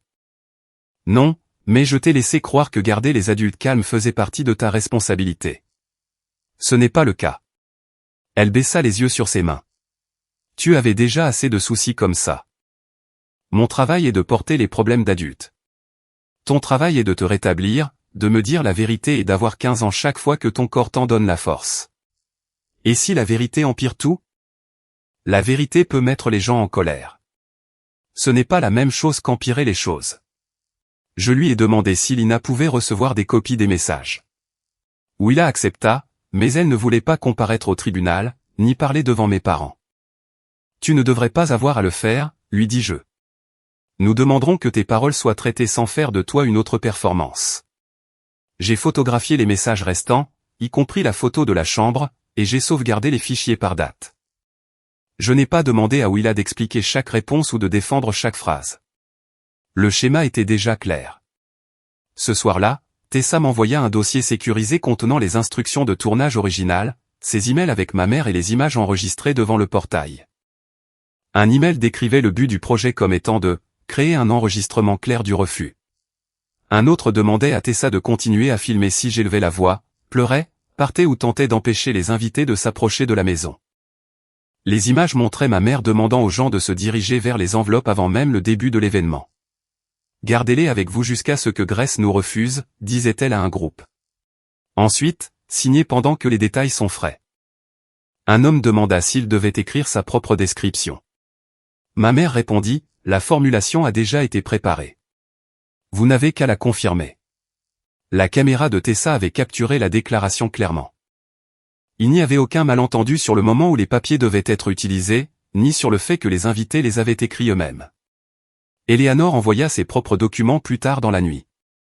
Ma mère avait divisé les invités en groupes de mets distincts et avait donné à chaque groupe une version légèrement différente. Aux membres de l'église, on avait dit que le docteur Patel avait approuvé un rassemblement en extérieur. Aux parents, on avait dit que j'avais accepté, puis que j'étais devenue incertaine parce que le deuil me rendait imprévisible. Aux amis de la famille plus âgés, on avait dit que Willa avait supplié en privé de voir ses grands-parents. Eleanor avait cru la version envoyée aux parents. Elle rédigea une déclaration formelle expliquant ce qu'on lui avait dit, pourquoi elle était venue et ce qu'elle avait appris au portail. Elle admit qu'elle avait répété les affirmations de ma mère sans m'appeler d'abord. Sa déclaration ne demandait pas pardon et ne décrivait pas ses actions comme inoffensives. Elle corrigeait simplement les faits. Lina commença à tout organiser en une chronologie. Les visites surprises à l'étage de la greffe venaient en premier, puis les messages envoyés à Willa, l'image recadrée de ma réponse, la demande pour la ferme, l'instruction de ma mère d'enfermer Willa à l'étage, et mon refus écrit. Après cela venait l'appel vidéo médicalement sur que mes parents avaient rejeté, la tentative d'effraction, le retour de Walter après avoir été averti, les déclarations de témoins préparées et les images non montées de Tessa. Aucun document ne prouvait tout à lui seul. Ensemble, ils montraient une progression. Mes parents n'avaient pas mal réagi à un seul désaccord, ils avaient passé des semaines à essayer de créer l'apparence que protéger Willa était la même chose que l'emprisonner. Le dimanche matin, Marjorie publia un message sur les réseaux sociaux. Elle n'utilisa pas mon nom. Elle écrivit sur des parents vieillissants dont les enfants adultes utilisaient la maladie d'un petit enfant pour punir toute la famille. Elle dit que certaines personnes cachaient la cruauté derrière un langage médical et des menaces légales. Des commentaires apparurent en dessous, de la part de personnes qui ne connaissaient que sa version. Plusieurs qualifièrent la fille anonyme de sans cœur. Une personne écrivit que les enfants finissaient par apprendre qui les avait empêchés d'être aimés. J'ai fermé la page sans répondre. Pendant des années, ma mère s'était appuyée sur le fait que j'entrerais dans chaque pièce qu'elle créait et me défendrais jusqu'à ce que l'épuisement me fasse paraître déraisonnable. Cette fois, la dispute ne serait pas tranchée par des commentaires de sympathie ou par le nombre de personnes prêtes à croire une grand-mère en deuil. Elle serait tranchée par des dates, des conversations complètes et des preuves non montées. 3 jours plus tard, Lina appela. Mes parents avaient soumis un clip vidéo de 42 secondes à l'appui de leur requête pour un droit de visite temporaire. Le clip montrait ma mère demandant à être autorisée à entrer, mon refus calme, et les invités se tenant derrière elle avec des cadeaux d'anniversaire. Il se terminait avant qu'Eleanor ne révèle les déclarations préparées. Il n'y avait aucune image du cadre de porte endommagé, de Walter traversant la propriété, de la lettre du docteur Patel, ou de ma mère demandant aux invités qu'en signer. Il le présente comme la preuve que vous avez rejeté une réunion pacifique, dit Lina. Le juge verra-t-il la vidéo complète? Oui. Tessa a fourni le fichier original, et nous le soumettrons avec la chronologie. Je regardais à travers l'embrasure de la porte de l'appartement Willa, allongée sur le canapé, son journal ouvert à côté d'elle. Mes parents avaient passé des semaines à écrire les mots qu'ils voulaient que ma fille dise, les actions dont ils voulaient que les témoins se souviennent, et la version de moi qu'ils voulaient qu'un juge voie. Maintenant, les 2 versions allaient au tribunal. Une seule d'entre elles avait survécu sans être coupée en morceaux. Plusieurs semaines plus tard, j'entrai dans le palais de justice du comté, ne portant que le carnet médical de Willa et la chronologie que Lina avait préparée. Willa était restée à la maison avec Ruth. Elle avait déjà passé trop de temps de sa convalescence à être discutée comme si elle était un bien contesté. Lina s'était arrangée pour que les messages de sa tablette soient authentifiés sans qu'elle ait à s'asseoir en face de mes parents et à défendre des sentiments qu'ils avaient essayé d'écrire pour elle. Marjorie et Walter étaient assis à la table d'en face quand j'entrai dans la salle d'audience. Ma mère portait un tailleur bleu marine et tenait un mouchoir plié entre ses 2 mains. Mon père fixait droit devant lui, sa posture assez rigide pour le faire paraître offensé par la pièce elle-même. Aucun d'eux ne me regarda jusqu'à l'entrée du juge. L'audience fut plus calme que la confrontation à la ferme. Il n'y avait ni caméra, ni décoration d'anniversaire, ni invité attendant de choisir un camp. Chaque personne qui parlait devait répondre à une question spécifique, et chaque document devait être considéré à la lumière des événements qui l'entouraient. L'avocat de mes parents commença par expliquer pourquoi le tribunal avait l'autorité de considérer leur demande. Willa était né avant que Daniel et moi ne nous marions. Daniel avait officiellement reconnu qu'il était son père, et nous nous étions mariés 2 ans plus tard, mais les circonstances de sa naissance permettaient à mes parents de demander au tribunal d'envisager un droit de visite ou d'hébergement. Lina ne contesta pas ce point. Marjorie et Walter rident le droit de présenter leur demande devant ce tribunal, dit-elle. Ce droit ne garantit pas le résultat qu'ils souhaitent. Et il ne leur donne pas la permission de fabriquer des preuves ou d'ignorer les besoins médicaux d'un enfant se remettant d'une greffe de moelle osseuse. L'avocat de ma mère décrivit mes parents comme des grands-parents aimants, devenus désespérés après avoir été exclus de la vie de Willa. Il parla de biscuits de Noël, de jeux de cartes et d'après-midi chez eux. Il dit que la mort de Daniel m'avait rendue craintive et contrôlante. Selon lui, Marjorie et Walter avaient agi imparfaitement parce qu'ils croyaient que Willa était isolée des gens qu'il aimait. Je n'ai pas nié que Willa avait autrefois été proche d'eux. C'est en partie ce qui rendait tout si douloureux. Lina le reconnut directement. Cette affaire ne porte pas sur l'existence de souvenirs agréables, dit-elle. Elle porte sur la question de savoir si la conduite récente des grands-parents soutient un contact sûr, dans l'intérêt supérieur de Willa, maintenant. La lettre du docteur Patel et les dossiers médicaux pertinents furent admis sans qu'il ait à comparaître. Les documents attestaient qu'éviter un rassemblement de 40 personnes était une précaution médicale raisonnable pendant la convalescence précoce de Willa. L'avocat de mes parents suggéra qu'une célébration en extérieur avec des masques aurait pu être possible. Lina plaça l'invitation à côté des messages de ma mère. L'événement proposé incluait le jardin, les pièces du rez-de-chaussée, des salles de bain partagées, un personnel de traiteur, un vidéaste et 40 invités.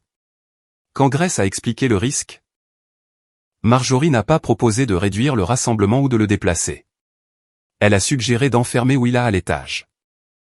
Le juge lut la conversation complète. Ma mère le regarda atteindre les 4 mots qu'elle avait retirés de la capture d'écran soumise avec sa plainte. Puis il lut mon refus écrit, envoyé après l'appel téléphonique, déclarant qu'aucun événement ni visiteur n'avait la permission d'entrer sur la propriété. La capture d'écran recadrée fut placée à côté de la chaîne de messages complète. Sur une page, ma réponse semblait être un accord. Sur l'autre, elle se trouvait entre une instruction de confiner ma fille et un refus écrit de permission. Le juge demanda à ma mère pourquoi la conversation complète n'avait pas été incluse. Ma fille est souvent d'accord verbalement et change d'avis plus tard, dit Marjorie. Je crois que l'image plus courte montrait le moment où elle a accepté la réconciliation. Elle a envoyé un refus écrit immédiatement après, répliqua le juge. Elle était sous le coup du stress. Croyez-vous qu'elle avait accepté lorsque vous avez reçu ce refus? Ma mère serra sa prise sur le mouchoir. Je croyais qu'elle comprendrait une fois la famille arrivée.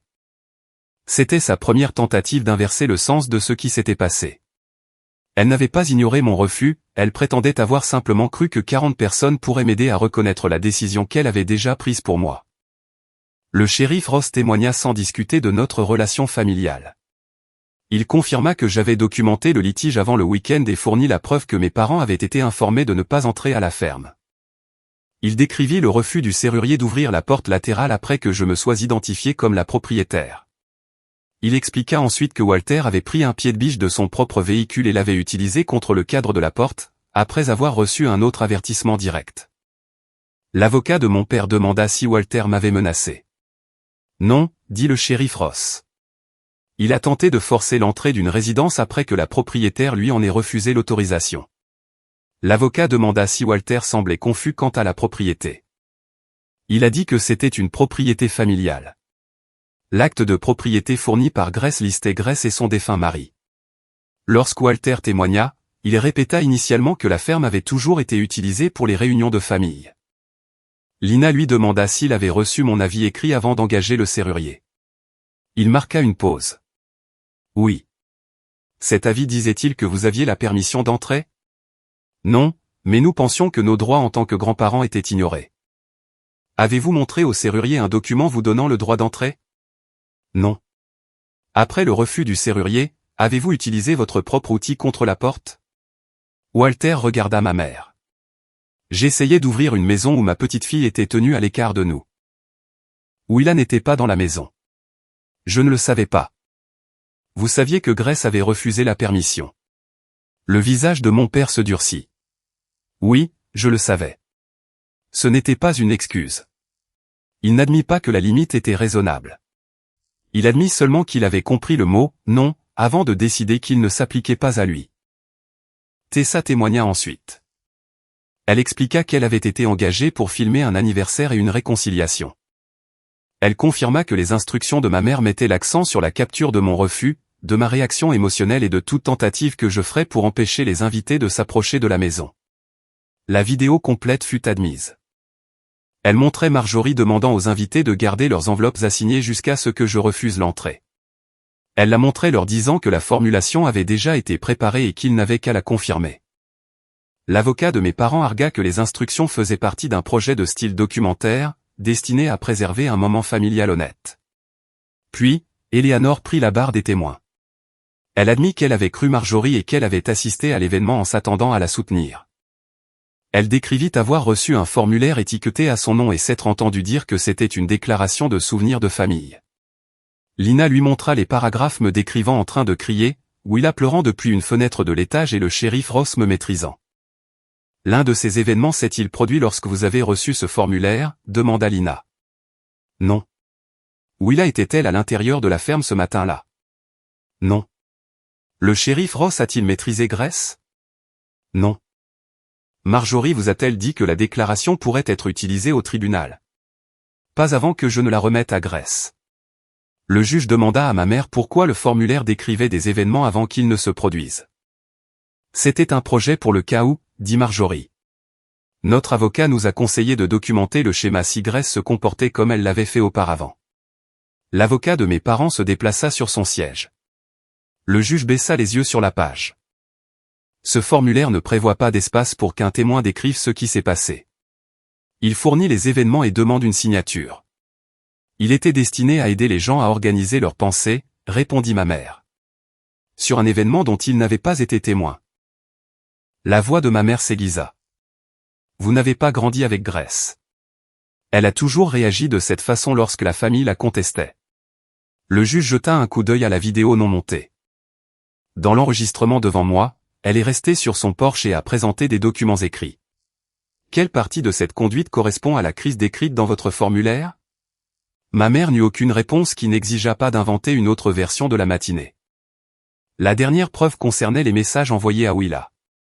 Seules les parties nécessaires furent présentées. Le tribunal vit les suggestions répétées pour que Willa se décrive comme piégée, isolée et incapable de choisir. Il vit la photographie de la chambre préparée et l'instruction de ma mère d'utiliser le mot exact, piégée, si quelqu'un du tribunal le demandait.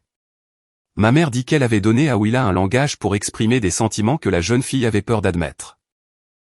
Lina lut les réponses réelles de Willa. Elle voulait se rétablir à la maison avec moi. Elle ne voulait pas de 40 invités. Les grands-parents dont elle se souvenait lui manquaient, mais elle ne voulait pas les voir pendant qu'ils la pressaient de m'accuser. L'audience dura la majeure partie de la journée. Lorsque le juge revint avec sa décision, il ne déclara pas mes parents des monstres, ni ne suggéra que chaque litige de grands-parents impliquait de la manipulation. Il se concentra sur les choix que Marjorie et Walter avaient faits. Ils avaient rejeté un appel vidéo médicalement sûr. Ils avaient déformé l'approbation du médecin aux invités. Ils avaient tenté d'entrer sur ma propriété après un refus écrit. Ils avaient créé des formulaires décrivant des événements qui ne s'étaient pas produits et avaient envoyé à Willa des messages la dirigeant vers un langage spécifique pour le tribunal. La requête pour un droit de visite temporaire fut rejetée.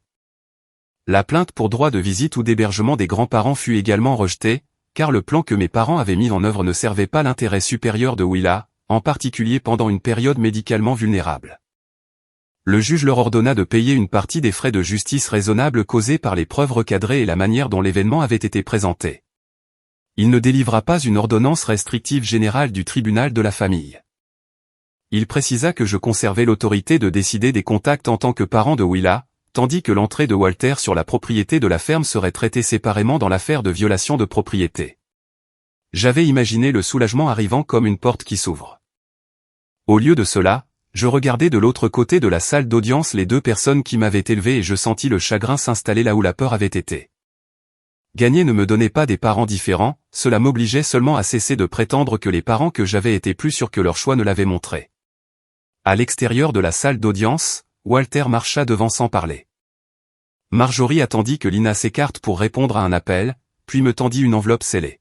« C'est mon explication finale, dit-elle. Tu me dois assez de respect pour la lire. » Je pris l'enveloppe, mais je ne l'ouvris pas. Pour la première fois de ma vie, ma mère avait placé sa version de la vérité dans ma main sans savoir si je la laisserais entrer dans ma maison. 3 mois après l'audience, le docteur Patel nous informa que la convalescence de Willa avait atteint une étape importante. Elle avait encore besoin de prises de sang régulières et d'une surveillance attentive, mais elle n'était plus obligée d'éviter chaque personne en dehors de notre foyer. Elle pouvait rencontrer des visiteurs un par un, à condition qu'ils se sentent bien, suivent les règles de l'équipe de greffe et comprennent qu'une courte visite pouvait prendre fin dès qu'elle se fatiguait. Willa écouta attentivement, puis posa la question qui comptait le plus pour elle. « C'est à moi de décider qui me rend visite ?» Le docteur Patel la regarda avant de répondre. « Toi et ta mère décidez ensemble. La permission médicale signifie qu'une visite peut avoir lieu en toute sécurité. Cela ne signifie pas que tu dois un accès à quiconque. » Sur le chemin du retour, Willa appuya sa tête contre la vitre et regarda les champs défiler.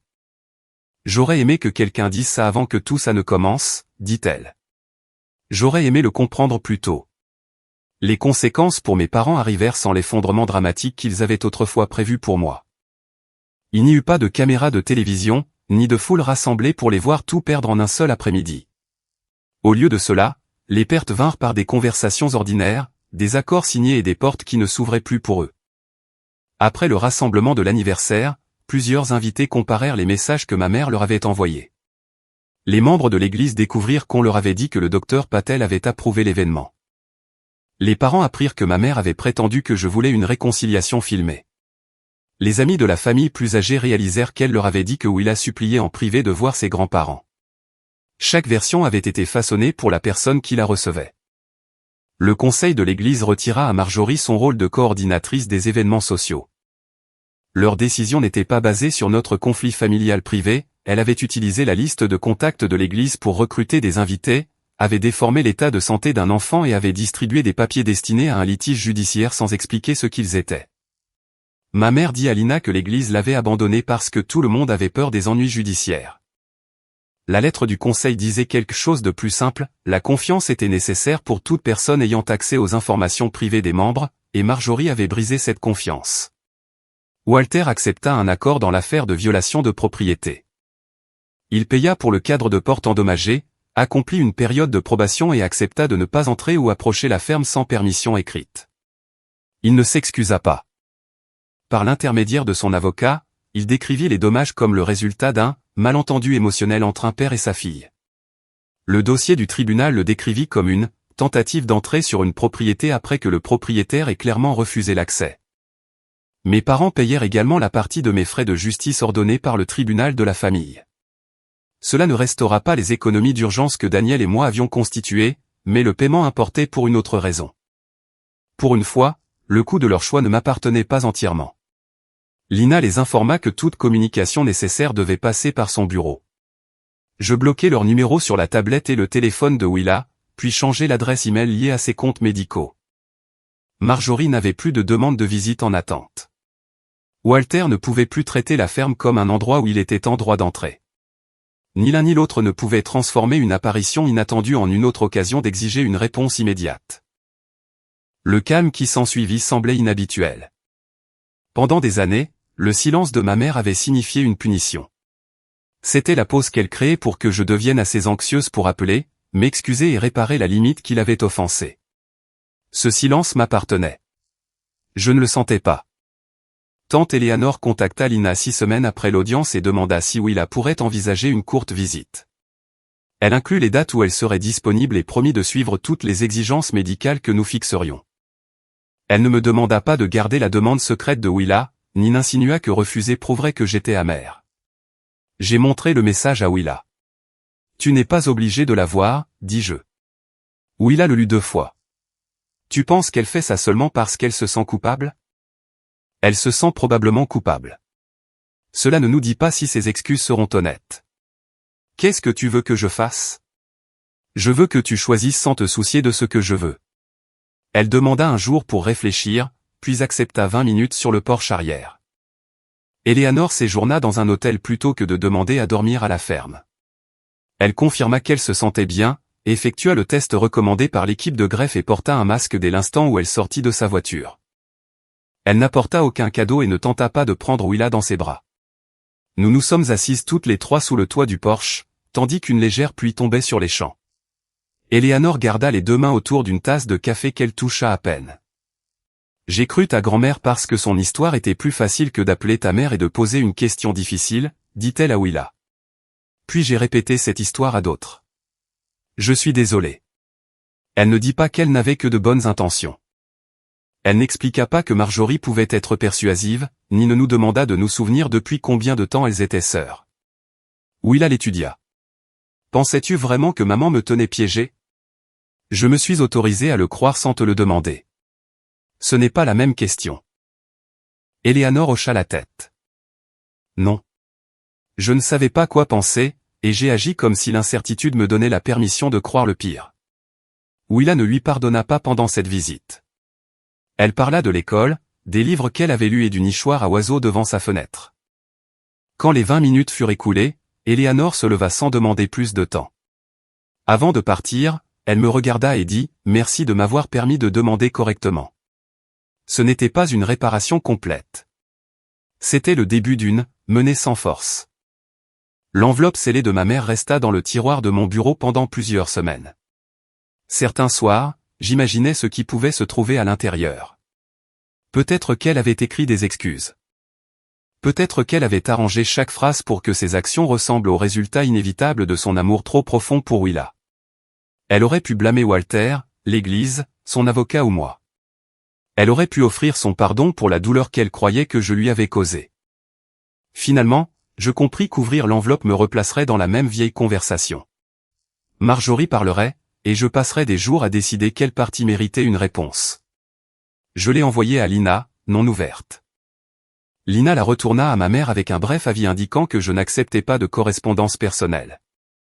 Je n'ai jamais su ce que disait la lettre. Ne pas savoir devint sa propre forme de liberté. Alors que Willa devenait plus forte, elle demanda si nous pouvions changer la chambre de l'étage. C'était la chambre où ma mère avait voulu que je l'enferme pendant que 40 invités célébraient en bas. Willa dit qu'elle ne voulait plus qu'elle ressemble à un endroit conçu uniquement pour dormir et être surveillée. Nous avons peint les murs en jaune pâle.